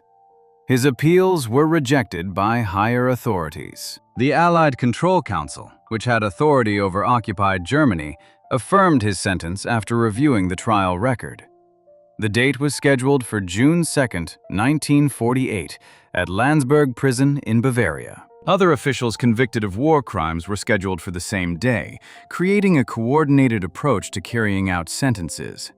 On that day, Brandt was led to face his sentence at Landsberg Prison. He was 44 years old still relatively young for someone who had achieved such power in German medicine. Witness accounts indicate Brandt maintained his defiant attitude to the end, showing no recognition that his actions had constituted crimes rather than medical progress. This ended the life of the doctor who had corrupted medicine more thoroughly than perhaps any other individual in history. His removal from the world eliminated the architect of medicalized genocide, who had transformed medicine from a healing profession into an instrument of mass harm. Brandt had transformed hospitals into ending centers, doctors into operatives, and medical authority into justification for mass harm. He had taken the tools and language of medicine, diagnosis, treatment, cure, and weaponized them to commit crimes that shocked the conscience of humanity. Justice was served, but could not undo the hundreds of thousands of lives lost under his orders. The legacy of Brandt's crimes profoundly shaped modern medical ethics in ways that continue today. Medical historians emphasize that the atrocities committed under his direction led directly to development of international standards for medical research and treatment. The Nuremberg Code, the Declaration of Helsinki adopted in 1964, and subsequent ethical guidelines all emerged from the recognition that medicine could be corrupted into an instrument of severe mistreatment and genocide. These standards exist specifically to prevent future doctors from following Brandt's path. Medical historians emphasize Brandt's crimes led directly to creation of the Nuremberg Code and modern international standards for medical research ethics. Medical education changed fundamentally in response to these crimes across the Western world and beyond. Schools began teaching medical ethics as a required subject rather than an assumed value that doctors would naturally uphold. They emphasized that doctors must refuse to participate in harmful activities regardless of government demands or societal pressure. They studied this example as a cautionary tale about what happens when medicine abandons its core mission of healing and becomes subordinated to political ideology. Trial documentation provided detailed evidence of how an entire medical system could be corrupted when safeguards failed. Thousands of German doctors participated in the euthanasia program, the medical experiments, or the tiered provision of care based on racial classification. These were not rogue doctors acting alone against medical norms, but participants in systematic programs endorsed by medical leadership and government authority. The institutional nature of the crimes demonstrated that professional credentials and scientific training provide no immunity against evil when ideological commitments override ethical principles. Brandt's case illustrated how a doctor with legitimate training could use professional authority to legitimize harm on a massive scale. He was not unqualified or poorly trained. He held a proper medical degree from a respected university. He completed surgical training at prestigious institutions. He had practiced medicine successfully before becoming involved in the regime's programs. His credentials were authentic, making his crimes more disturbing because they showed that education and training do not prevent atrocities when ideology is embraced. Psychological analyses suggest the discovery of what these doctors had done traumatized the medical profession worldwide. Doctors who had viewed medicine as inherently noble were forced to confront evidence that doctors had designed and implemented systematic programs to end lives. This revelation led to serious self-examination within the profession about what safeguards were needed to prevent future medical crimes and how to ensure doctors remained committed to healing rather than political ideologies. Psychological analyses suggest discovering these medical crimes forced the medical profession worldwide to confront that doctors had designed systematic programs. Brandt's transformation from healer to architect of harm raised disturbing questions about medical culture and doctor psychology that researchers continue studying. The answers appeared to involve ideological indoctrination that framed elimination as serving a greater good for society. The ideology taught that ending lives of disabled people and racial enemies strengthened the nation by improving its genetic stock and freeing resources for more valuable members. Brandt apparently internalized this ideology so completely that he saw harm as a form of public health intervention. The medicalization of elimination was his particular contribution to the regime's crimes. Rather than simply ordering what needed to be done through military or police channels, he framed it as medical treatment provided by caring professionals. He used medical language, medical facilities, and medical personnel to carry out genocide. This approach made the actions more palatable to participants who might have balked at openly violent operations, but could rationalize medical actions as serving patients' best interests or society's needs. Survivor testimony and documentation showed the false certificates and fabricated medical records served to obscure the crimes, even from victims' families. Parents believed their disabled children had passed away from medical complications related to their conditions. They mourned natural losses rather than recognizing they were victims of systematic operations. This deception added psychological cruelty to the physical crime, denying families even the knowledge of how their loved ones truly passed away. Brandt's role in authorizing concentration camp experiments represented a separate category of medical crime, distinct from the euthanasia program. Trial testimony revealed these experiments were not elimination disguised as treatment, but severe mistreatment disguised as research. Prisoners were infected with diseases, frozen, burned, affected by harmful substances, and surgically harmed in the name of medical science. The research produced no valuable medical knowledge because it was designed for mistreatment rather than discovery of genuine medical insights. Trial testimony revealed concentration camp experiments severely mistreated prisoners in the name of medical research, but produced no legitimate scientific knowledge. Historical records show the doctors who conducted these experiments were members of Brandt's medical system, operating under his authority. Some were prominent researchers before the war, holding university positions and publishing in respected medical journals. They used their scientific training to design experiments that would maximize suffering while keeping victims alive long enough to collect data. Their education enabled more sophisticated approaches than untrained individuals could have devised. Brandt shielded these experimental doctors from accountability during the war, when concerns were occasionally raised. Documentation shows that when concerns emerged about the ethics of concentration camp experiments, he dismissed them based on his authority as Reich Commissioner. He argued that wartime conditions justified extreme research methods, and that prisoner lives had no value compared to potential medical advances for German soldiers. This rationalization allowed the experiments to continue until Germany's defeat. His defense at trial that he was following Hitler's orders was factually incorrect based on evidence presented. Trial documentation showed that Brandt had initiated many programs and had actively shaped their implementation rather than merely following directives from above.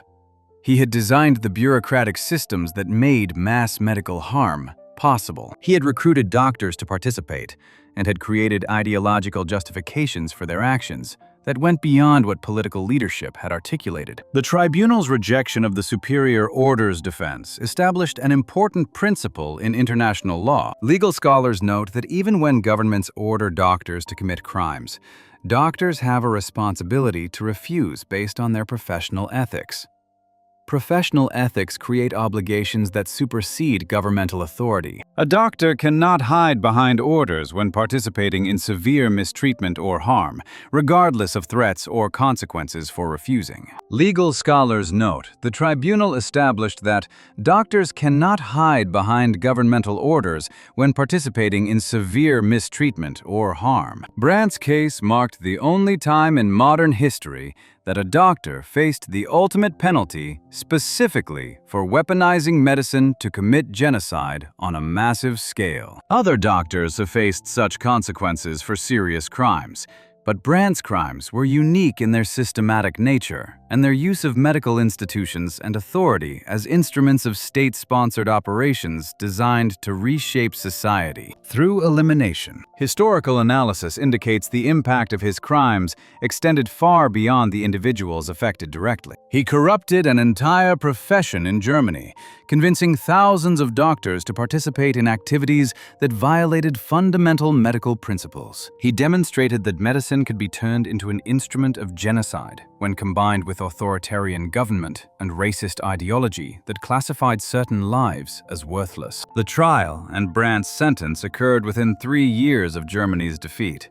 This relatively quick justice contrasted with the long delays typical in modern capital cases that can extend for decades. The Allied authorities wanted to demonstrate clearly and promptly that medical crimes would be punished swiftly and severely. The speed of justice reflected both the overwhelming evidence presented and the international consensus that these atrocities required immediate accountability. Witness accounts describe Brandt's final hours as he prepared to face his sentence. He remained defiant, showing no sign of understanding that his actions had violated fundamental human values that transcend political systems.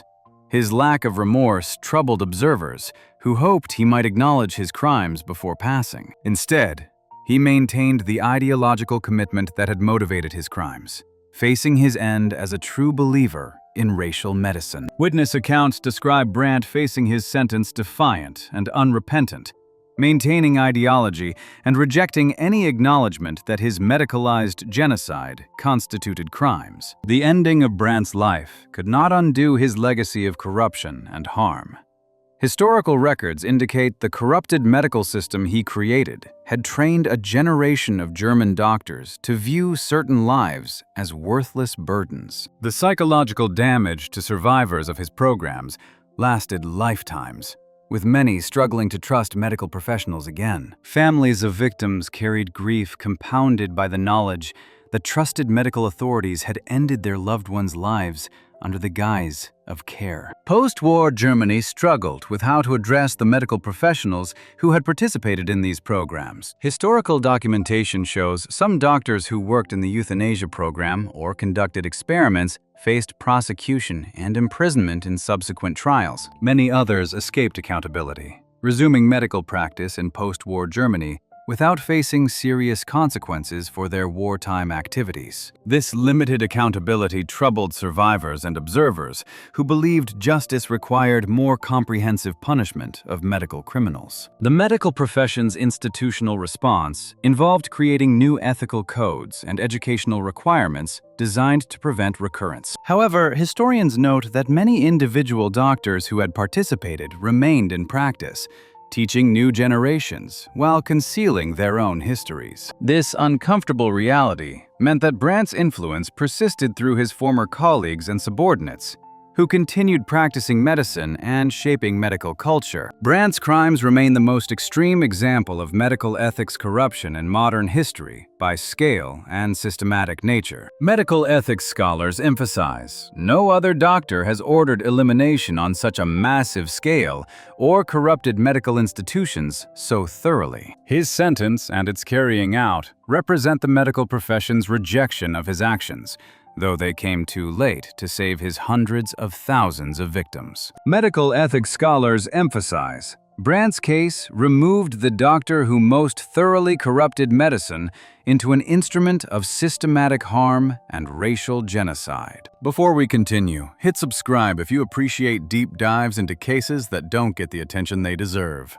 Brandt used his medical authority to commit genocide in plain sight during wartime, but the next doctor used his professional credentials to conceal serial criminal activity during wartime chaos. Part 4. Marcel Petiot, the Parisian escape artist who was a criminal. Marcel Petiot established his medical practice in Paris during the 1920s, building a clientele that conventional doctors avoided or refused to treat. He treated individuals with substance dependencies, performed procedures that were prohibited under French law, and provided medical services to those operating outside the law and black market operators. His practice existed on the margins of legitimate medicine, serving people whose activities or conditions made them unwelcome in respectable medical offices. Historical records indicate Petiot's background included concerning elements that should have raised alarms among medical authorities. He had been disciplined during medical school for theft and other infractions that demonstrated dishonesty. His military service during World War I was interrupted by psychiatric treatment, after he was caught stealing army supplies and showing erratic behavior. Despite these issues documented in his record, he obtained his medical license and established a practice without significant obstacles from regulatory bodies. His practice in Paris's 10th arrondissement attracted patients seeking discretion and doctors willing to bend rules. Individuals with substance dependencies needed prescriptions without questions about their habits or judgmental attitudes. Women seeking procedures that were prohibited needed doctors willing to violate the law and maintain silence. Those operating outside the law needed medical care without reporting to authorities or keeping detailed records. Petiot provided all these services, building a reputation as a doctor who asked no questions and kept secrets. Petiot built a medical practice, serving individuals with substance dependencies, women seeking prohibited procedures, and those operating outside the law who needed medical care without police notification. Before the war, Petiot had already attracted police attention for various suspicious activities. Local authorities in Villeneuve-sur-Yonne, where he practiced before moving to Paris, investigated him for theft allegations and suspicious circumstances surrounding patient outcomes. However, these investigations never resulted in formal charges that would have prevented him from continuing medical practice. His ability to evade serious consequences, despite multiple red flags, established a pattern that would continue throughout his criminal career. Documentation from this early period shows Petiot was elected mayor of Villeneuve-sur-Yonne in 1927, demonstrating his ability to present a respectable public face despite his questionable activities. His position as mayor provided additional credibility and made it more difficult for authorities to pursue investigations against him. He used his political position to deflect suspicion while continuing his marginal medical practice. The German occupation of France in 1940 created new opportunities for Petiot's criminal enterprises beyond his existing marginal medical practice. Historical accounts indicate Jewish people and other persecuted groups desperately sought ways to escape France before deportation to concentration camps in the East. Underground networks formed to smuggle people across borders to neutral countries like Spain and Switzerland, or to Allied territory beyond Axis control. These networks required money, forged documents, safe houses, and connections. Petiot saw potential profit in this desperate need. He began presenting himself as someone who operated an escape route to South America, where refugees could start new lives beyond the reach of persecution. Witness testimony from his trial revealed he claimed to have established a sophisticated network for smuggling people out of occupied France to Argentina and other countries. He said he had contacts in the French resistance who could provide false documents of high quality that would pass inspection at checkpoints. He claimed to have arranged ships or flights that would transport refugees to safety across the Atlantic. The entire scheme was fabricated, but desperate people wanted to believe any possibility of escape. Witness testimony revealed Petiot claimed to have established a sophisticated network for smuggling people to Argentina with high-quality false documents.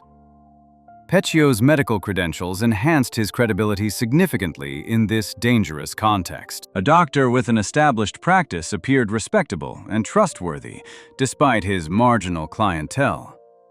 Physicians occupied positions of social standing in French society, making his claims more believable to potential victims. His willingness to work on the margins of legality by performing prohibited procedures demonstrated he could operate outside conventional rules when necessary. These factors made his claims about running an escape network more plausible to potential victims who were searching desperately for any path to safety from increasing persecution. Trial testimony indicates the fees Petiot charged were substantial and represented life savings for many victims who liquidated everything they owned. He demanded cash payments of 25,000 francs or more per person, equivalent to several years' wages for average workers during the occupation period. Refugees liquidated assets, borrowed from family members, and gathered whatever wealth they could carry. They brought jewelry, gold, currency from various countries, and other valuables to fund their escape from occupied France. Petiot required payment in advance, claiming he needed funds for bribes to officials, forged documents, and transportation arrangements. Court records show that Petiot cultivated an atmosphere of secrecy and urgency around his escape operation. He told potential victims that they needed to act quickly before deportation roundups intensified. He warned them not to discuss their plans with anyone, claiming that loose talk could compromise the entire network and endanger everyone involved. This enforced secrecy prevented victims from seeking second opinions or comparing notes with others who might have raised suspicions. Survivor accounts presented at trial revealed victims came to Petiot's medical office at 21 Rue Le Sueur, believing they were taking the first step toward freedom and safety. He told them they needed vaccinations to meet health requirements for entry into South American countries, where they would be starting new lives. This medical pretext seemed reasonable and medically sound to people unfamiliar with international travel requirements. International travel typically required proof of vaccination against various diseases like typhoid, yellow fever, and other tropical illnesses. Refugees had no reason to question a doctor's insistence on necessary inoculations before departure to regions where these diseases were endemic. Survivor accounts revealed Petiot told victims they needed vaccinations for South American health requirements, creating a medically plausible pretext. The vaccinations contained harmful substances rather than protective vaccines that would ensure health. Forensic evidence presented at trial indicated Petiot injected victims with lethal compounds, likely including cyanide or strychnine, based on symptoms described by the few survivors who managed to escape before the full dose took effect. The compounds caused rapid loss of life or severe incapacitation within minutes of injection. Once victims had passed away or were dying and incapacitated, Petiot used firearms to ensure finality and prevent any possibility of recovery or survival. He then systematically robbed them of all valuables they had brought to fund their escape, sorting through their possessions for items of value. The disposal of remains presented significant logistical challenges in occupied Paris, where German troops and French police maintained numerous checkpoints. Petiot could not leave remains in his medical office without attracting immediate attention from neighbors who would report suspicious odors or activities. He could not transport remains through occupied Paris without substantial risk of discovery at the numerous checkpoints maintained by German forces and French police who were searching vehicles. He needed a disposal method that would destroy evidence while operating within the constraints of an occupied city under constant surveillance and curfews. Police reports from the investigation described how Petiot purchased quicklime and built a furnace in the basement of 21 Rue Le Sueur specifically for disposing of remains. He dismembered remains to make them easier to handle and fit in the furnace he had constructed. Parts were placed in the furnace along with quicklime, which accelerates decomposition of organic matter through chemical reactions. The burning process was inefficient and created persistent problems with smoke and odor that would eventually lead to his discovery by neighbors who could not ignore the terrible smells emanating from the property. Police reports described how Petiot built a furnace in the basement and used quicklime to accelerate decomposition. But the process created persistent smoke and odor problems. The operation continued for approximately 3 years between 1941 and 1944, during the height of the German occupation, when persecution of Jewish people and other groups was most intense. Trial evidence indicated Petiot targeted individuals, couples, and occasionally entire families seeking to escape persecution together. Each incident added to his growing collection of stolen wealth that he accumulated from his victims. He gathered substantial quantities of jewelry, cash in multiple currencies, including francs and dollars, expensive clothing, and other portable valuables that victims had brought to finance their new lives abroad in countries where they hoped to start over. Refugees disappeared after visiting Petiot, and their families assumed they had successfully escaped France and would make contact when they reached safe locations. Communication between occupied France and South America was virtually impossible during wartime due to censorship of mail, disrupted postal services, and the difficulty of sending messages across combat zones. Families expected no word from relatives who had fled until after the war ended and normal communications could resume. The chaos of occupation, frequent deportations, and resistance activities made missing persons investigations extremely difficult for French police operating under German oversight and with limited resources. Historical accounts indicate Petiot cultivated connections with actual resistance networks and black market operators to enhance his credibility and create a more convincing facade. These relationships made his fake escape network seem more legitimate to potential victims, who could verify that he did have contacts in underground organizations. He could reference real people and organizations involved in genuine resistance work, lending authenticity to his fabricated escape network through these verifiable connections. Some resistance members unknowingly referred desperate refugees to Petiot, believing his claims that he could get people to safety through established underground channels that were actually helping others escape. Historical accounts indicate Petiot cultivated connections with actual resistance networks, unknowingly leading resistance members to refer desperate refugees to him. The volume of victims increased significantly as the war continued, and persecution of Jewish people intensified under German occupation policies. Historical records show deportations to concentration camps accelerated dramatically in 1942 and 1943, following the Wannsee Conference, creating desperate urgency among those seeking to flee before being rounded up in increasingly frequent raids. Petiot exploited this mounting terror,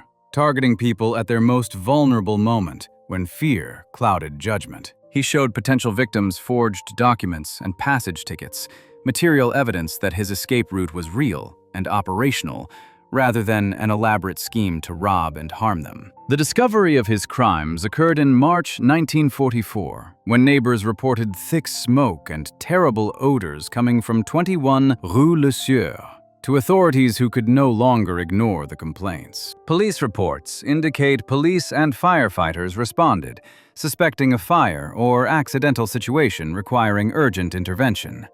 They found the furnace burning with human remains inside, producing the acrid smoke that neighbors had reported. The basement contained dismembered parts in various states of decomposition, quicklime stored in containers, and the tools Petiot had used for disposal, including saws and knives. Evidence of multiple victims was immediately apparent to investigators who entered the basement. Police estimated the remains represented at least 27 victims based on forensic examination of body parts and personal effects, though the fragmented state of the remains made exact counting impossible with the methods available at the time. Forensic examination was severely limited by wartime conditions, lack of advanced identification techniques, and the extensive destruction Petiot had inflicted on the remains through burning and chemical decomposition. The basement also contained numerous suitcases filled with clothing and personal effects belonging to many individuals,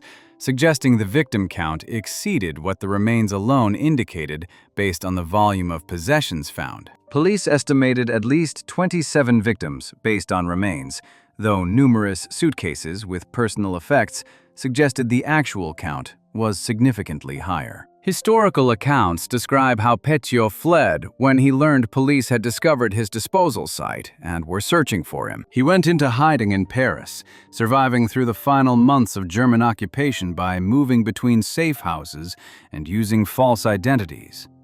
The confusion of the occupation's collapse and the liberation of Paris in August 1944 allowed him to move through the city without being immediately captured by authorities who were overwhelmed with more pressing matters. He resurfaced after liberation with an audacious new identity, designed to explain the bodies found at his property. He claimed to be Captain Valery of the Free French Forces, a resistance fighter who had eliminated collaborators and enemy agents threatening the resistance movement and Allied victory. He positioned himself as a patriotic hero, rather than a criminal who had preyed on refugees fleeing persecution. He admitted that remains had been found at his property, but insisted the victims were Germans and French collaborators, whom he had eliminated as part of legitimate resistance activities against the occupation. This explanation initially found some sympathy among Parisians who were celebrating liberation and seeking to punish collaborators. French authorities arrested him in October 1944,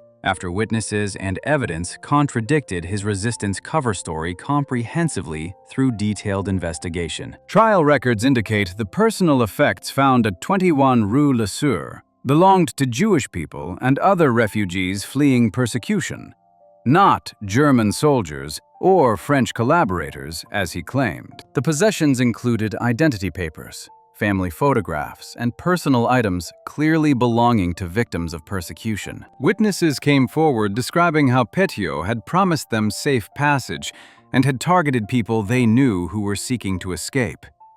His story unraveled completely under investigation as authorities compiled mounting evidence against his claims. French authorities arrested Petiot in October 1944 after personal effects proved victims were Jewish refugees, not collaborators as he claimed. The trial began in March 1946 at the Seine Assize Court in Paris after extensive pretrial investigation and evidence gathering. Court records show prosecutors charged him with 27 instances of ending lives, though they acknowledged the true number was likely much higher, based on evidence of personal effects and witness testimony about missing persons. The remains had been too damaged to identify all victims with certainty using available forensic techniques. Some people Petiot was suspected of targeting had no remains found at all, possibly disposed of through other methods or at other locations he may have used. Trial transcripts reveal Petiot's defense strategy was characteristically brazen and theatrical throughout the proceedings. He claimed his victims were enemies of France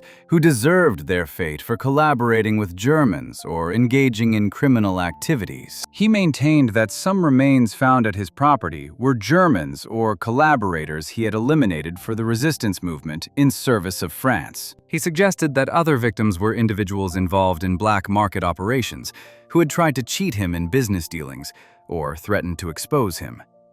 He portrayed himself as a patriot and vigilante dispensing justice, rather than a predatory criminal exploiting desperate people. The court heard testimony from survivors who had nearly become victims and escaped through luck or growing suspicion about Petiot's operation. Witness accounts describe how a few people had escaped after Petiot attempted to give them harmful substances, or had become suspicious of his claims and fled before receiving his vaccinations. One witness testified about feeling uneasy when Petiot insisted on immediate injection without allowing time to consider or consult family members. These survivors described his methods in detail and confirmed that he targeted desperate refugees seeking escape routes, not collaborators or criminals as he claimed in his defense. Witness accounts describe survivors who escaped after becoming suspicious when Petiot insisted on immediate injection without allowing time to consider.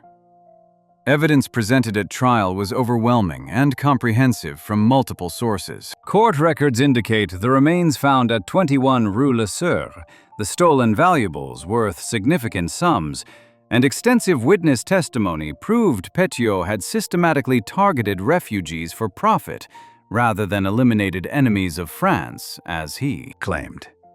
His claimed resistance activities were complete fabrications designed to create sympathy and justify the discovery of remains at his property during the patriotic atmosphere of post-liberation France. The trial lasted approximately 3 weeks, with extensive testimony from witnesses and experts. Historical accounts describe how the jury heard details of Petiot's systematic exploitation of desperate people facing deportation and possible death in concentration camps. Witnesses described how he had gained trust through his medical credentials and his convincing descriptions of escape routes with specific details about ships, departure points, and arrival procedures. Family members of victims testified about their relatives disappearing after visiting Petiot and never being heard from again, despite promises they would make contact from South America once safely established. Court records show Petiot represented himself during portions of the trial, dismissing his appointed attorneys and arguing his own case with characteristic arrogance. His courtroom behavior was theatrical,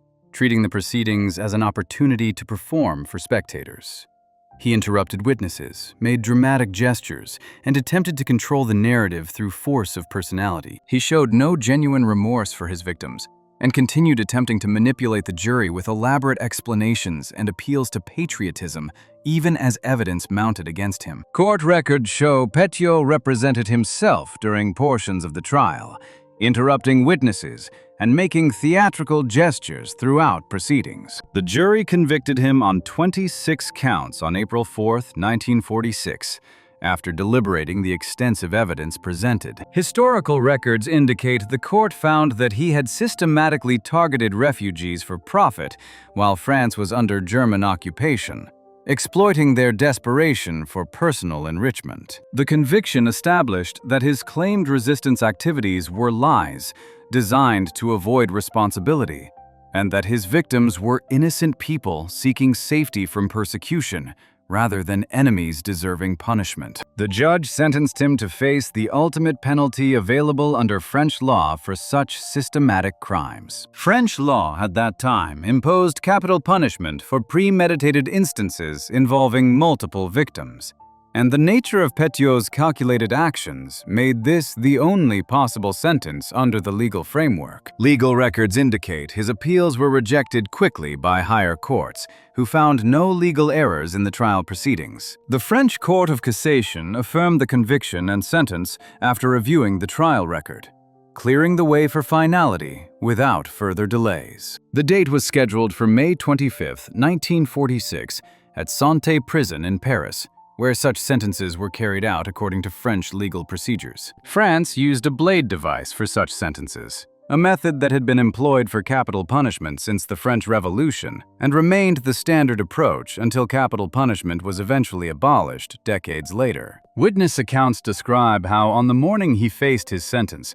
Petiot remained defiant and unrepentant about his actions to the very end. Witnesses reported he showed no fear or remorse as he was led forward to face the consequences of his crimes. His final recorded words were a practical request that his belongings be sent to his wife, rather than any acknowledgement of his crimes or expression of regret for the suffering he had caused. He showed no concern for his victims or their families, maintaining his selfish indifference to human suffering until the very end of his life. Witness accounts describe Petiot remaining defiant to the end, with his final words being a practical request that belongings be sent to his wife. The process ended his life at age 49, removing a predator who had exploited the most desperate circumstances imaginable. Medical ethics scholars note Petiot's case demonstrated how professional credentials could facilitate serial criminal activity against vulnerable populations seeking help. Victims trusted him because he was a doctor,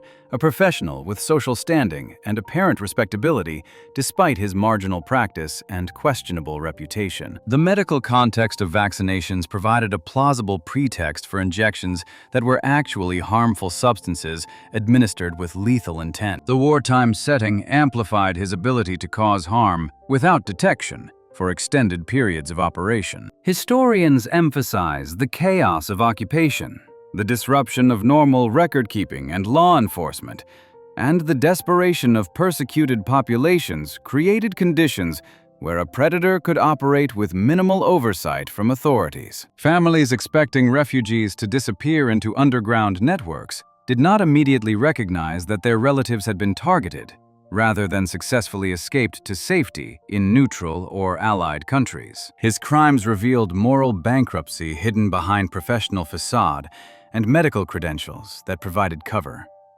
Petiot was educated, licensed, and socially positioned as a healer despite his questionable practice and criminal background. Nothing in his public presentation immediately suggested to casual observers that he was a dangerous criminal. The discovery of his crimes shocked French society because it demonstrated that professional status provided no guarantee of ethical behavior or trustworthiness, a lesson that would influence medical regulation. Medical ethics scholars note Petiot's case demonstrated how professional credentials could facilitate serial criminal activity by providing cover and credibility. The exact number of his victims remains unknown and contested among historians who have studied the case. Historical analysis indicates the 27 instances proven at trial represented cases where remains or personal effects could be definitively linked to missing individuals through investigation and witness testimony. Investigators suspected he had targeted many more people whose remains were completely destroyed through burning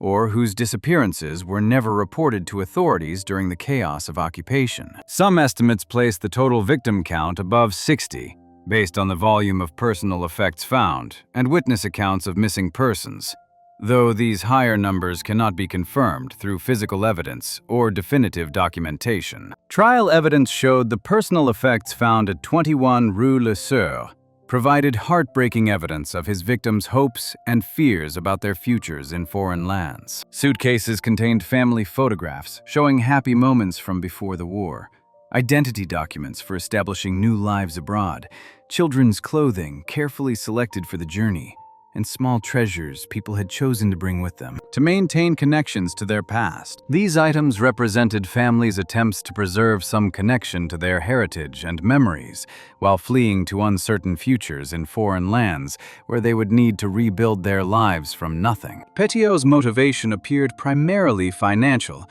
based on trial analysis and the substantial evidence of stolen wealth he accumulated. The valuables he stole from victims represented significant wealth that he could use for personal enrichment, without the risks of practicing legitimate medicine. Unlike Brandt, whose crime served an ideology of racial purity and strengthening the state, or Hassan, who acted for extremist beliefs about religious obligations, Petiot caused harm purely for money and personal enrichment. He was a predatory criminal who used medicine as a tool for confidence schemes that ended in fatal outcomes for those who trusted him. Trial analysis showed Petiot's motivation was primarily financial, using medicine as a tool for confidence schemes rather than ideological or extremist beliefs. The wartime context of his crimes added layers of evil to his actions beyond simple criminal greed or violence.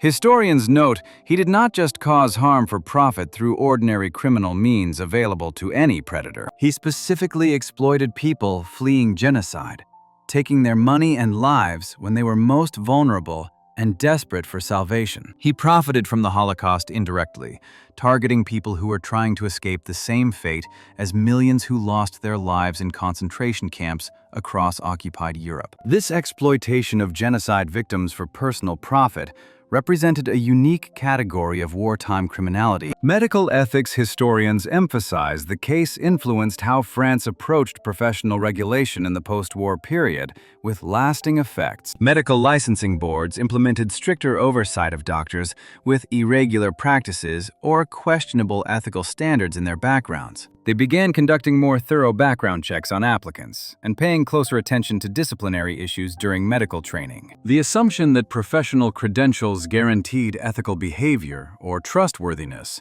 had been shattered by Petiot's crimes and required systematic reform to prevent future exploitation. His story endured as an example of predatory behavior masked by professional respectability in medical practice that continues to be studied. Historians note he used the chaos of war to conceal serial criminal activity for years, betraying fundamental trust that patients place in doctors who are supposed to heal. Justice was served for identified victims through his conviction and sentence, but it could not restore lives he had stolen or reunite families he had destroyed through false promises of salvation and safety from persecution. The speed of his trial and finality reflected the French judicial system's efficiency in addressing clear cases with overwhelming evidence during the post-war period. Legal records show less than 2 years passed between his arrest and finality of sentence, a remarkably quick timeline. The quick justice was enabled by the clarity of evidence, including physical remains, personal effects, witness testimony,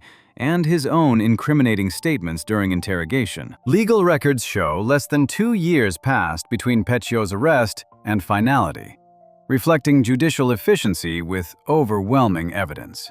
Petiot's crimes demonstrated how easily professional trust could be manipulated for evil purposes by someone willing to exploit it systematically. Psychological analyses suggest desperate people wanting to believe in rescue were particularly vulnerable to exploitation by someone with legitimate medical credentials who could provide medical pretexts for their schemes. The combination of professional authority, wartime desperation, and elaborate deception created perfect conditions for systematic predation. Marcel Petiot's case eliminated a predator who weaponized medical credentials to rob and target refugees seeking escape from persecution and death. His exploitation of desperate refugees during the Holocaust represented profound moral evil, disguised behind legitimate medical credentials and professional standing in society. His crimes demonstrated that professional respectability can mask predatory cruelty, and that wartime chaos provides opportunities for those willing to profit from others' desperation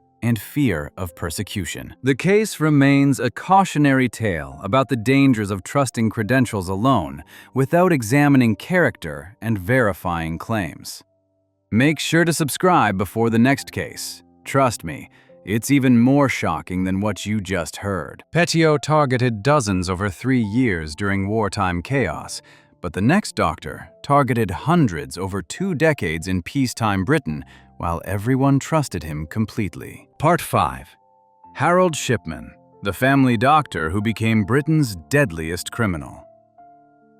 Harold Shipman began his medical career in the 1970s as a general practitioner in the north of England. Medical records indicate he completed his medical training at Leeds University Medical School, graduating in 1970. His early career appeared unremarkable and promising. He joined a practice in Todmorden, West Yorkshire, working alongside other doctors. However, problems emerged quickly. Court records from 1975 show colleagues discovered that Shipman was forging prescriptions for pethidine, a powerful painkiller. He was stealing the substance for his own use, having developed a dependency. The discovery led to his conviction for forgery and misuse of controlled substances. He was fined and temporarily suspended, but was allowed to return to medicine after rehabilitation. Shipman's early career included conviction for forging prescriptions and stealing controlled substances for personal use. Yet he was allowed to continue practicing medicine. This early warning sign should have ended his medical career permanently. Instead, regulatory records show the system allowed him to return to practice after a brief suspension. The assumption was that his dependency had been an isolated problem that treatment could solve. This decision would prove catastrophic. Historical records indicate that in 1977, Shipman joined a practice in Hyde, Greater Manchester. He worked there for several years before establishing his own solo practice in 1993. The decision to practice alone removed oversight that colleagues might have provided. No other doctors would observe his patient interactions or question his clinical decisions. Shipman built a reputation as a dedicated family doctor. Patient accounts describe how he made house calls to elderly patients who had difficulty traveling to his office. He appeared genuinely concerned about patients' well-being. He spent time talking with them about their lives. Elderly patients particularly appreciated his attention and willingness to visit them at home. Forensic evidence presented at trial revealed his method was remarkably consistent over approximately 2 decades. He visited elderly patients at their homes, claiming he needed to take samples or administer routine medications. Once alone with the victim, he injected lethal doses of diamorphine. The compound caused respiratory failure within minutes. Victims passed away quickly, often while Shipman was still present or shortly after he left. Shipman ended patients' lives by injecting lethal doses of diamorphine during home visits, causing their passing while providing what appeared to be routine medical care. Trial testimony revealed that after administering the lethal injection, Shipman falsified medical records to show that patients had been suffering from serious health conditions. He would add entries to patient files describing symptoms of heart disease, cancer, or other life-threatening conditions that patients never actually reported. These fabricated records created paper trails, suggesting that patients' passings were expected medical outcomes. He then signed certificates listing causes that appeared medically plausible for elderly patients. The Shipman Inquiry documentation shows natural causes like coronary thrombosis, heart failure, or stroke were common entries. These causes fit the demographic of elderly patients and rarely prompted questions because they seemed age-appropriate. Certification in Britain relied on the honesty of the certifying doctor. Shipman exploited this trust systematically. The criminal actions occurred over approximately 20 years, from the late 1970s through 1998. The official Shipman Inquiry concluded that during this period, Shipman likely ended more than 200 lives, making him the most prolific criminal of this type in British history. The exact number will never be known, because many victims were cremated. Official inquiries later estimated between 200 and 250 victims. The Shipman inquiry documentation indicates Shipman selected victims who were elderly, often living alone, and unlikely to have family members present during medical visits. These patients were particularly vulnerable. They trusted their family doctor implicitly. They had limited ability to defend themselves physically. They often had existing health conditions that made sudden passing seem plausible. The demographic pattern was consistent. Elderly women living independently made up the majority of his victims. Shipman targeted elderly patients living alone, particularly women, who trusted their family doctor and had limited family oversight. The pattern of passings eventually attracted attention from people outside the medical system. The Shipman inquiry found that Deborah Massey, a funeral director in Hyde, noticed that an unusually high number of Shipman's patients were passing away suddenly at home. She observed that remains were consistently found fully dressed and sitting in chairs rather than in bed, as would be expected for someone passing away from a long illness. The positioning suggested sudden passing rather than gradual decline. Reports indicate Massey raised concerns with colleagues in the funeral industry. They confirmed her observations. However, these concerns did not immediately translate into formal investigation. Funeral directors had no authority to investigate doctors. Their observations were anecdotal rather than statistical analysis. The Shipman inquiry documented that a local doctor, Dr. Linda Reynolds, also noticed that Shipman's patients seemed to pass away at unusually high rates. She contacted the coroner's office in March 1998, expressing concerns about the number of cremation certificates Shipman was signing. Her suspicions were based on professional observation. The coroner conducted a preliminary review, but found no definitive evidence of criminality. The investigation was closed without action. This failure to investigate thoroughly represented a catastrophic missed opportunity. The Shipman inquiry determined that Reynolds had identified the correct concern. However, without statistical analysis comparing Shipman's rates to other doctors, authorities could not definitively establish that something suspicious was occurring. A local doctor reported concerns about Shipman's high patient passing rates to authorities in 1998, but the investigation found no evidence and was closed. Court records show the case that finally exposed Shipman involved Kathleen Grundy, a wealthy 81-year-old former mayor of Hyde. Grundy was active and healthy, serving on various community boards. She passed away suddenly on June 24, 1998. Shipman was the last person to see her alive, visiting her home that morning. He later discovered her and certified that she had passed away from old age. Shortly after Grundy's passing, a will surfaced, leaving her substantial estate to Shipman. Legal experts noted the will was crudely forged, with obvious irregularities. The will looked nothing like professionally prepared legal documents. Grundy's daughter, Angela Woodruff, was a solicitor with experience reviewing legal documents. Court testimony indicates she immediately recognized the will as fraudulent. Woodruff contacted police, initially concerned only about the forged will, but also suspicious about the circumstances of her mother's sudden passing. Police began investigating and decided to exhume Grundy's remains.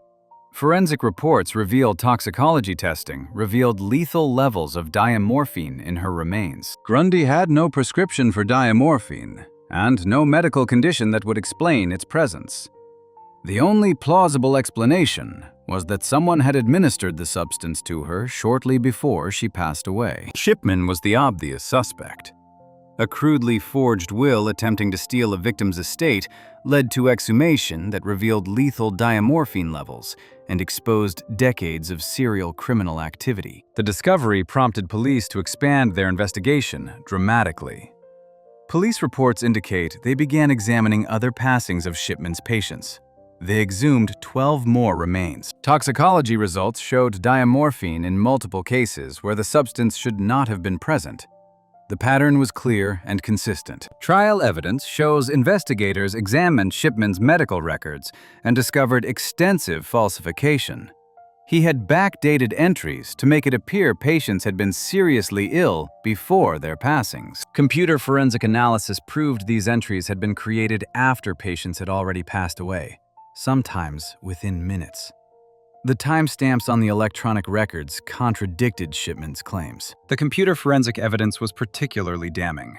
Expert testimony revealed Shipman had added entries to electronic medical records after patients were already gone, describing symptoms and conditions they never reported. The computer system automatically recorded when entries were created, revealing that Shipman had fabricated medical histories after committing his crimes. Police reports document how investigators expanded their examination to all passings among Shipman's patients over his entire career in Hyde. Statistical analysis revealed that his patients passed away at dramatically higher rates than patients of other general practitioners. The excess passings were concentrated in elderly patients, particularly women, and occurred disproportionately during or shortly after home visits by Shipman. Statistical analysis revealed Shipman's patients passed away at dramatically higher rates than other doctors' patients, with incidents concentrated during home visits. Court records indicate the investigation team identified approximately 15 cases where evidence was strongest. Police arrested Shipman on September 7, 1998, at his practice in Hyde. He was charged with ending multiple patients' lives and with forging Kathleen Grundy's will. He denied all accusations, claiming he was being persecuted and that his patients had passed away from natural causes. Trial observers noted Shipman's arrogance was remarkable. He maintained complete denial despite overwhelming evidence. He offered no explanation for diamorphine found in victims' remains or for the falsified medical records. He insisted that he was a good doctor being targeted by authorities. The trial began in October 1999 at Preston Crown Court. Court records indicate prosecutors charged Shipman with 15 counts related to ending lives, representing cases where exhumation had revealed diamorphine presence and where medical records showed clear falsification. Trial transcripts show the prosecution presented devastating evidence.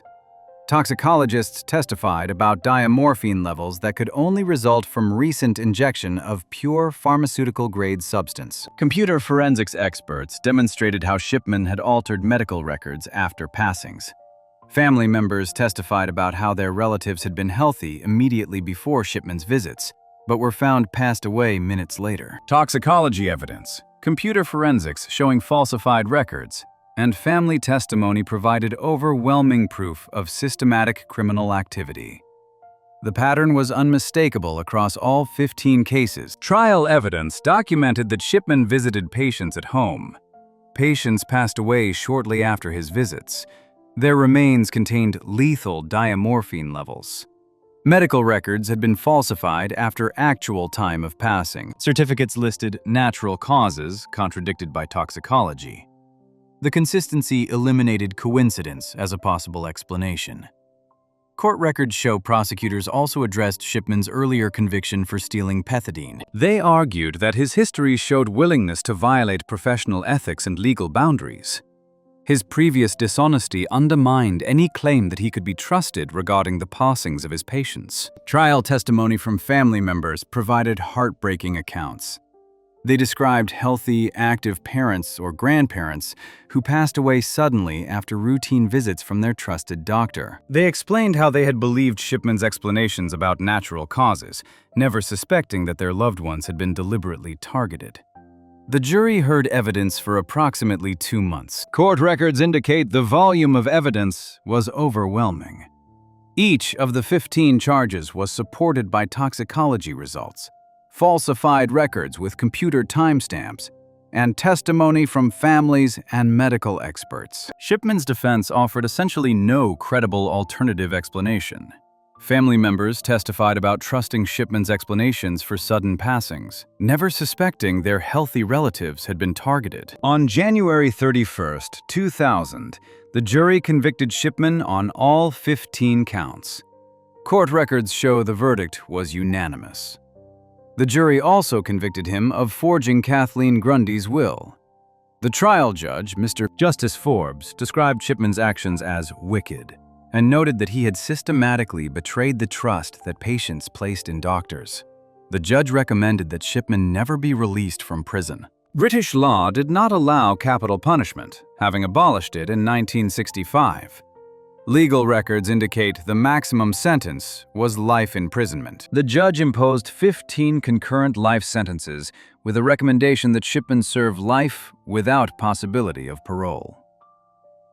Following conviction, the British government ordered a public inquiry. The official Shipman Inquiry, led by Dame Janet Smith, examined hundreds of passings among Shipman's patients throughout his career. The Shipman Inquiry report concluded that Shipman was responsible for approximately 250 instances of ending lives, though the true number might be higher. Many passings occurred early in his career when electronic record-keeping did not exist and when oversight was minimal. A public inquiry examined hundreds of passings and concluded Shipman ended approximately 250 patients' lives, making him Britain's deadliest such criminal. The inquiry documentation shows investigators identified approximately 200 cases where evidence strongly suggested Shipman had ended patients' lives, but where definitive proof was impossible due to cremation or inadequate documentation. The investigation identified systemic failures that allowed Shipman to continue for decades.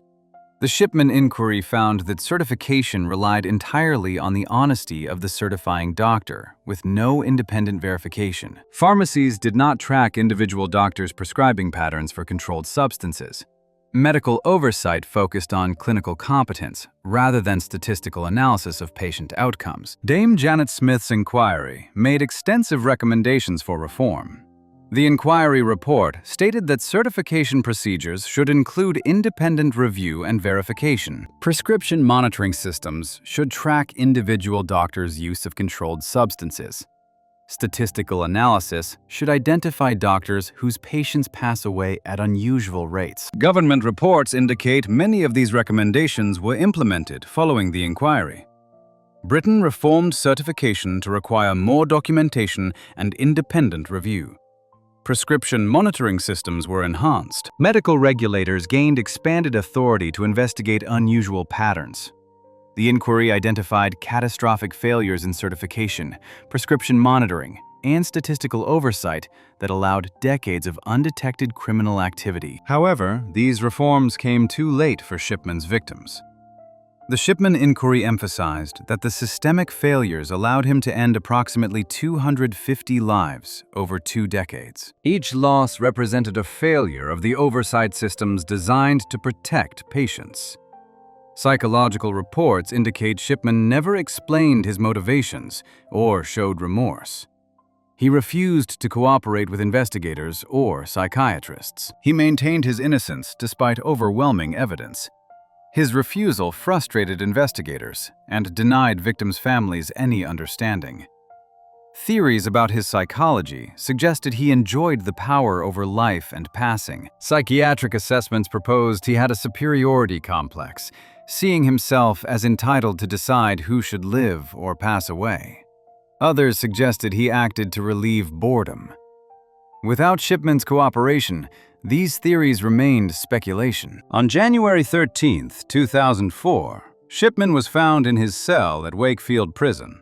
Prison reports indicate he had ended his own life using bed sheets tied to the bars of his cell window. He was 57 years old. This occurred 1 day before his 58th birthday. The timing appeared calculated to ensure his wife would receive full pension benefits. Shipman's self-inflicted passing eliminated any possibility of understanding his motivations and was seen as a final selfish act depriving victims' families of answers. This denied victims' families any possibility of getting answers. Family statements indicate many relatives had hoped Shipman might eventually explain his motivations. His passing eliminated any chance of closure through understanding. Medical ethics scholars emphasize the Shipman case fundamentally changed British medicine and certification practices. It demonstrated that professional credentials and decades of apparently competent service provide no guarantee against predatory behavior. The assumption that doctors could be trusted to self-regulate was destroyed. Medical education records show the psychological impact on the medical profession was profound. British doctors struggled with the knowledge that one of their colleagues had systematically betrayed fundamental principles of medicine. The Hippocratic Oath's promise to do no harm had been violated in the most extreme way possible over 20 years.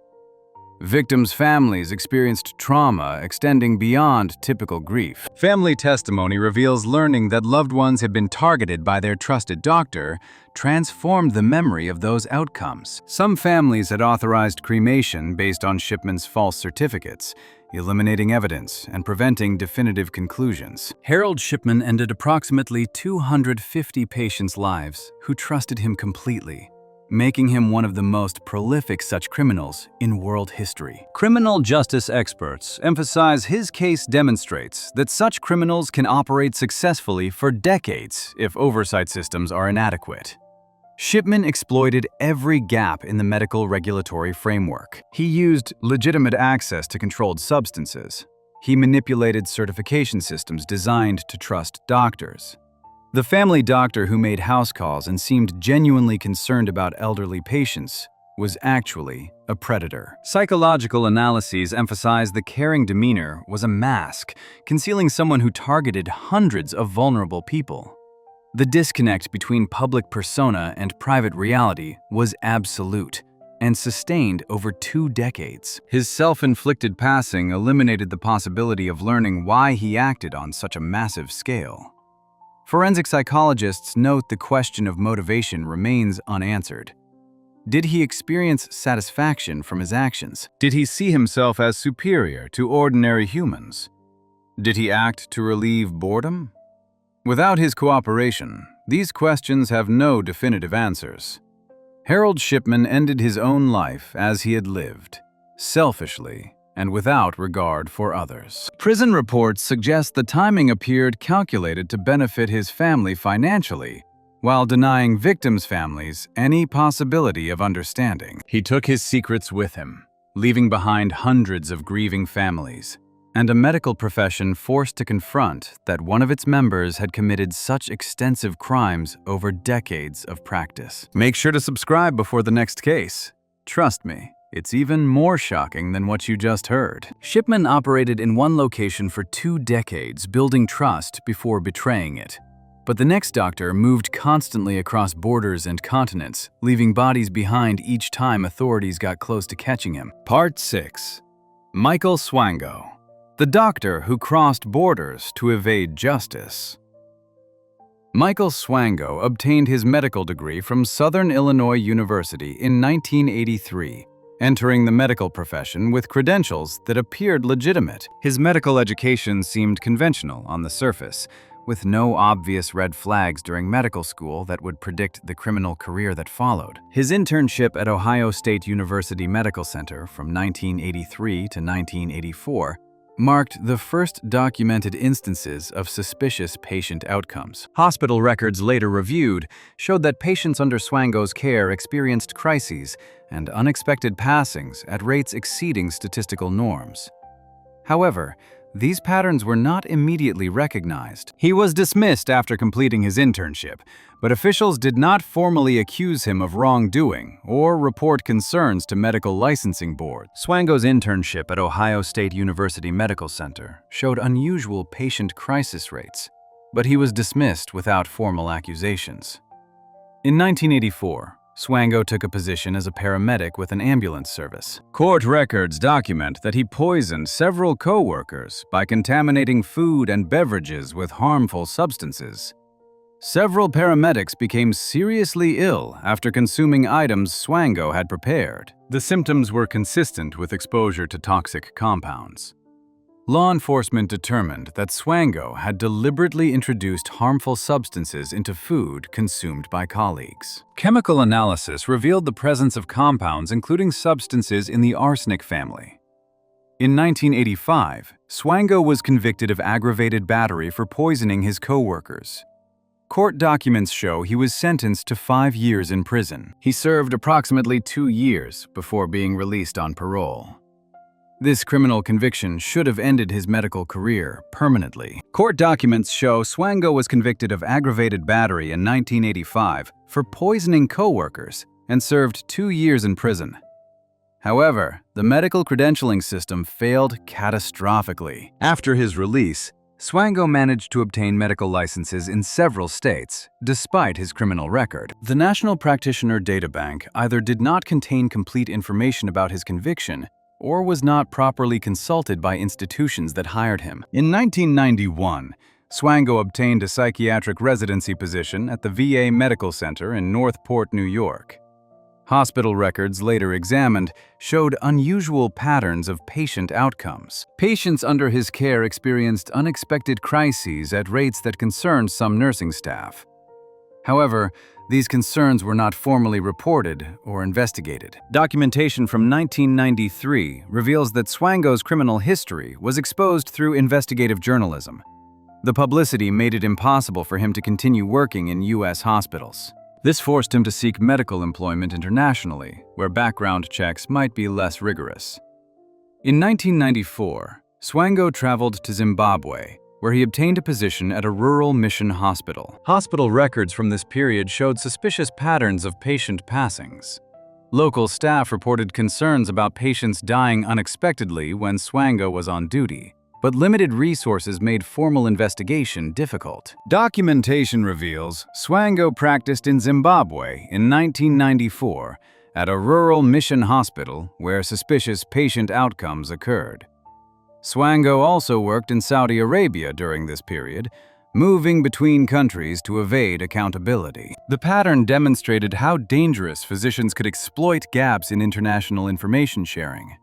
Each time his history caught up with him, he would relocate to another country. In 1997, Swango was arrested by FBI agents at Chicago O'Hare International Airport as he attempted to enter the United States. Federal investigators had been building a case against him. FBI searches revealed deeply disturbing evidence. Personal notebooks discovered contained extensive writings describing his fascination with causing harm and observations about watching patients die. These journals documented his psychological gratification from having power over life and ending it. Notebook entries described in court documents showed Swango had written about the experience of watching patients die and his enjoyment of the process. He had documented thoughts about which methods were most effective. The writings demonstrated that his actions were driven by psychological compulsion. FBI discovered notebooks documented Swango's fascination with causing harm and enjoyment from watching patients die. In 2000, Swango entered a plea agreement with federal prosecutors. He pleaded guilty to 3 counts related to ending lives and 1 count of assault with intent to cause harm. The charges involved incidents at VA hospitals where he had administered harmful substances to patients. Legal records show he was sentenced to 3 consecutive life sentences without possibility of parole. The consecutive nature meant that even if one conviction were somehow overturned, he would remain imprisoned for life. He is currently incarcerated in a federal prison. Investigators suspected Swango's actual victim count was far higher. Expert analysis suggested between 30 and 60 potential victims based on statistical patterns. However, many suspected cases could not be proven due to lack of physical evidence or inadequate documentation. The method Swango used involved injecting patients with harmful substances that caused cardiac arrest, respiratory failure, or organ shutdown.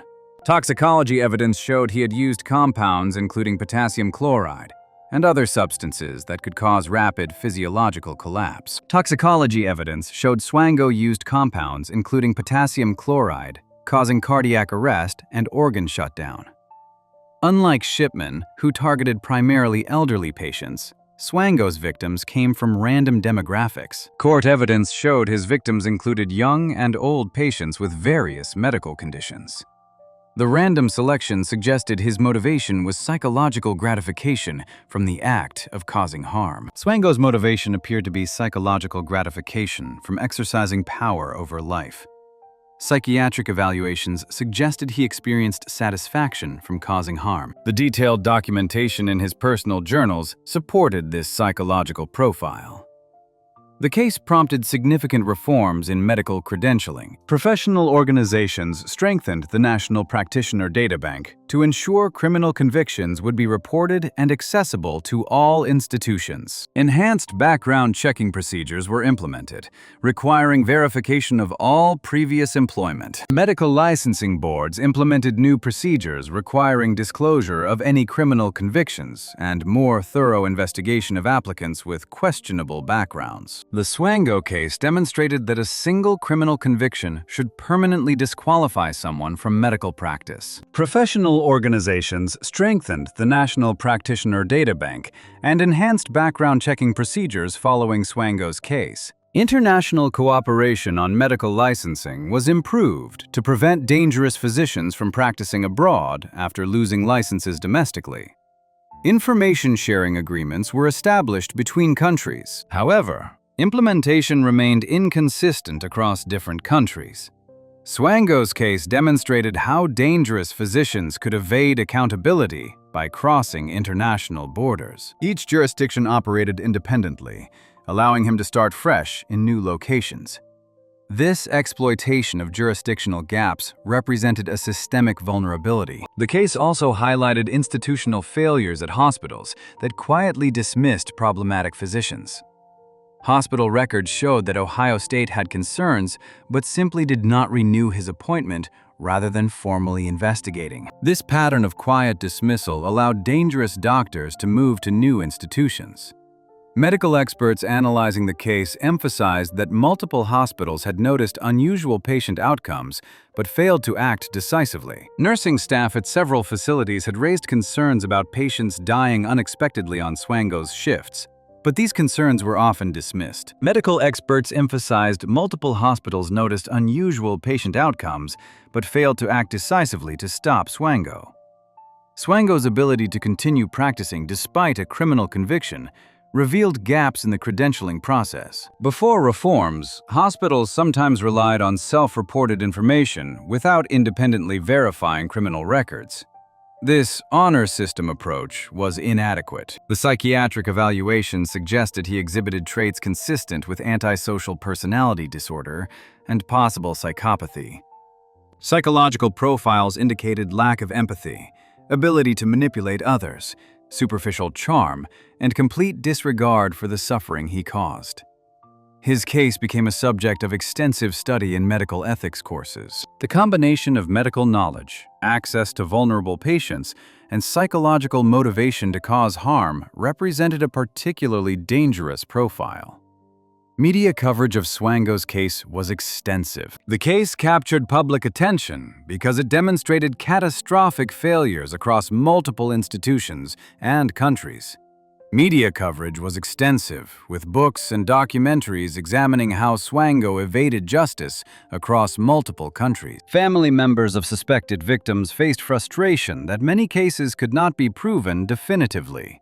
Many patients who passed away under suspicious circumstances had been cremated, eliminating the possibility of toxicology testing. Families suspected their loved ones were victims, but could never obtain definitive confirmation. Current federal prison records indicate Swango remains incarcerated with no possibility of release. He has been imprisoned for over 2 decades since his conviction in 2000. He will almost certainly die in federal custody, given his life sentences without parole. Swango's legacy in medical regulation is significant. His case demonstrated that dangerous physicians could evade accountability through geographic mobility and institutional failures. The reforms prompted by his case improved patient safety by creating better systems for tracking problem physicians. Michael Swango sits in a federal prison cell where he will remain for the rest of his life. His documented enjoyment of causing harm, combined with his ability to evade accountability by crossing borders, made him particularly dangerous. His case prompted reforms that improved patient safety, though these improvements came too late for his victims. Before we move on to the final case, make sure to subscribe if you appreciate deep dives into cases that don't get the attention they deserve. While Swango deliberately poisoned patients for psychological gratification, the next doctor caused catastrophic harm through incompetence so extreme it crossed into criminal territory. Part 7. Christopher Duntsch, the neurosurgeon who butchered patients. Christopher Duntsch entered neurosurgery with impressive credentials that should have indicated competence. He completed his medical training and neurosurgical residency, obtaining the qualifications necessary to perform complex spinal surgeries. His educational background appeared solid on paper, convincing hospitals in Texas to grant him surgical privileges during the early 2000s. His neurosurgical practice in Texas from 2011 to 2013 resulted in catastrophic outcomes for numerous patients. Medical records reviewed during investigations showed that Duntsch performed surgeries with results so poor they suggested either gross incompetence or deliberate harm. Patients who entered surgery with treatable conditions left operating rooms paralyzed, in agonizing pain, or with injuries far worse than their original problems. Medical records showed Duntsch performed surgeries with catastrophic outcomes, suggesting either gross incompetence or deliberate harm. The pattern of harm began almost immediately when Duntsch started performing surgeries independently. Hospital staff who observed his procedures reported that he seemed to lack basic understanding of spinal anatomy and surgical technique. Nurses and surgical assistants witnessed him cutting structures that should never be touched, placing hardware in incorrect positions, and making decisions that experienced staff knew would cause catastrophic injury. One of his early cases involved a patient who entered surgery for a routine spinal procedure but left the operating room with nerve damage causing permanent disability. Medical records show Duntsch had cut into areas of the spine that were not part of the surgical plan. The patient, who had been walking before surgery, was left with severe mobility limitations and chronic pain. Another patient experienced massive blood loss during surgery because Duntsch accidentally cut major blood vessels. Operating room staff later testified that they watched in horror as Duntsch seemed unable to identify the source of bleeding or take appropriate action. The patient required emergency intervention by other surgeons to prevent passing from blood loss. Medical staff who worked with Duntsch reported raising concerns with hospital administrators about his competence. Nurses documented that he appeared confused during procedures, asking basic questions that a trained neurosurgeon should not need to ask.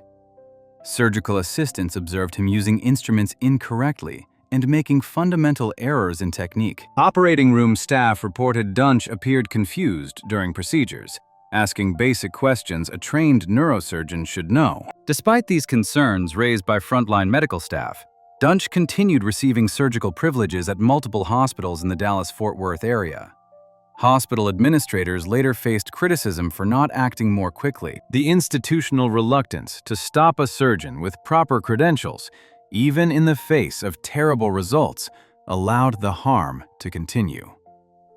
One particularly tragic case involved Jerry Summers, who was a close friend of Duntsch. Summers underwent neck surgery, performed by Duntsch, and woke up paralyzed from the neck down. Medical review found that Duntsch had damaged Summers' spinal cord through errors during the procedure. Summers, who had trusted his friend to perform a routine operation, was left quadriplegic for life. Another patient, Floella Brown, passed away while undergoing surgery performed by Duntsch. Investigative records show that Duntsch accidentally cut into her vertebral artery, causing massive bleeding. Brown bled to passing on the operating table from an injury that occurred during what should have been a routine surgery. Kelly Martin, a young woman who underwent surgery by Duntsch, also passed away due to complications. Evidence presented during legal proceedings showed that Duntsch had left a surgical sponge inside Martin's body, which caused a severe infection. The infection progressed to sepsis, and Martin passed away. The surgical sponge should have been accounted for before closing the incision. Evidence showed Duntsch left a surgical sponge inside patient Kelly Martin's body, causing fatal infection and sepsis. Medical experts who reviewed Duntsch's surgical cases found consistent patterns of errors that exceeded normal complications. Analysis showed he repeatedly damaged structures that should not be touched. He placed surgical hardware in anatomically incorrect positions.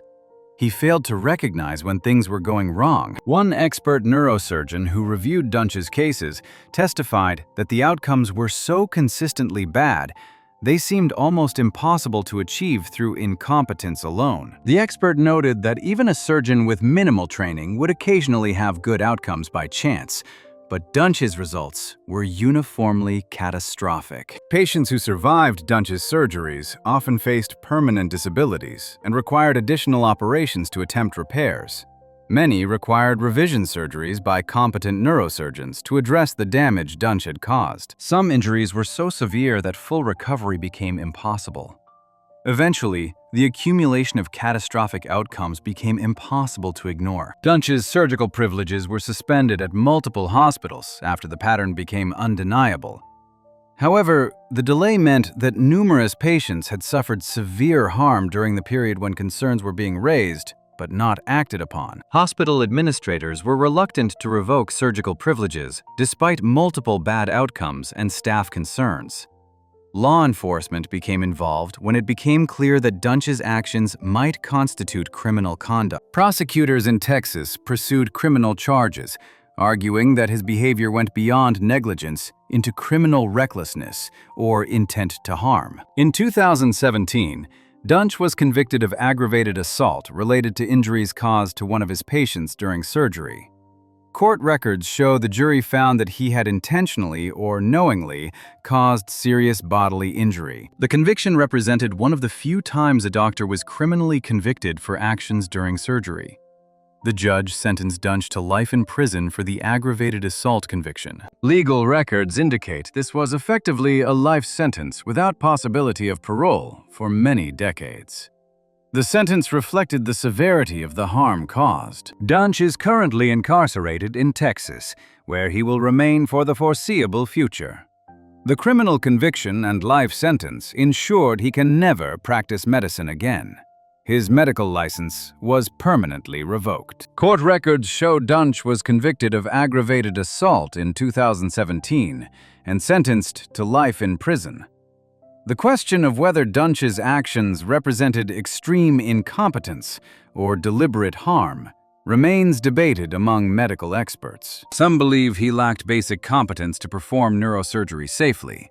Others argue the consistent pattern suggests possible, deliberate harm. Psychiatric evaluations explored whether Duntsch had psychological issues that impaired his ability to function as a surgeon. Reports suggested possible substance abuse issues and personality traits that might have contributed to his dangerous behavior. The Duntsch case raised questions about how someone who seemed unqualified could obtain and maintain surgical privileges at multiple hospitals. Investigations revealed possible deficiencies in his residency education, though he had formally completed required training.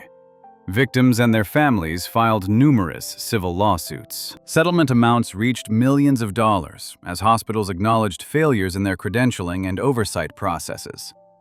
However, no financial compensation could restore health to patients left paralyzed. Investigations revealed possible deficiencies in Duntsch's residency training, though he had obtained appropriate credentials. The case prompted examination of how hospitals credential surgeons and monitor ongoing performance. Medical experts emphasized that surgical outcomes should be tracked systematically and reviewed when patterns of poor results emerge.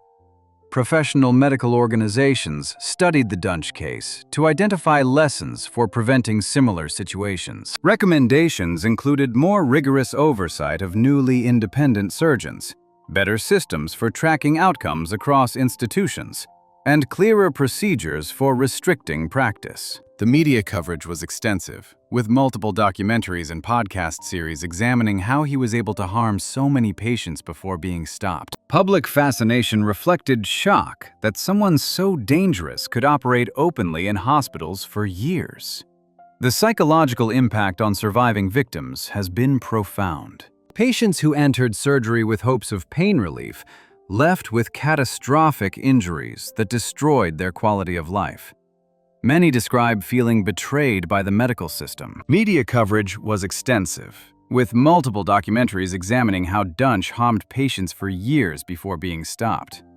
The Dunch case is frequently cited in medical ethics courses as an example of institutional failure to protect patients. The case illustrates how credentials alone are insufficient and how hospitals must actively monitor physician performance. Unlike other doctors discussed in this investigation who deliberately ended lives, Dunch's case involves harm caused during procedures intended to be therapeutic. Whether the harm was intentional or resulted from incompetence remains disputed, but the outcome was devastating regardless.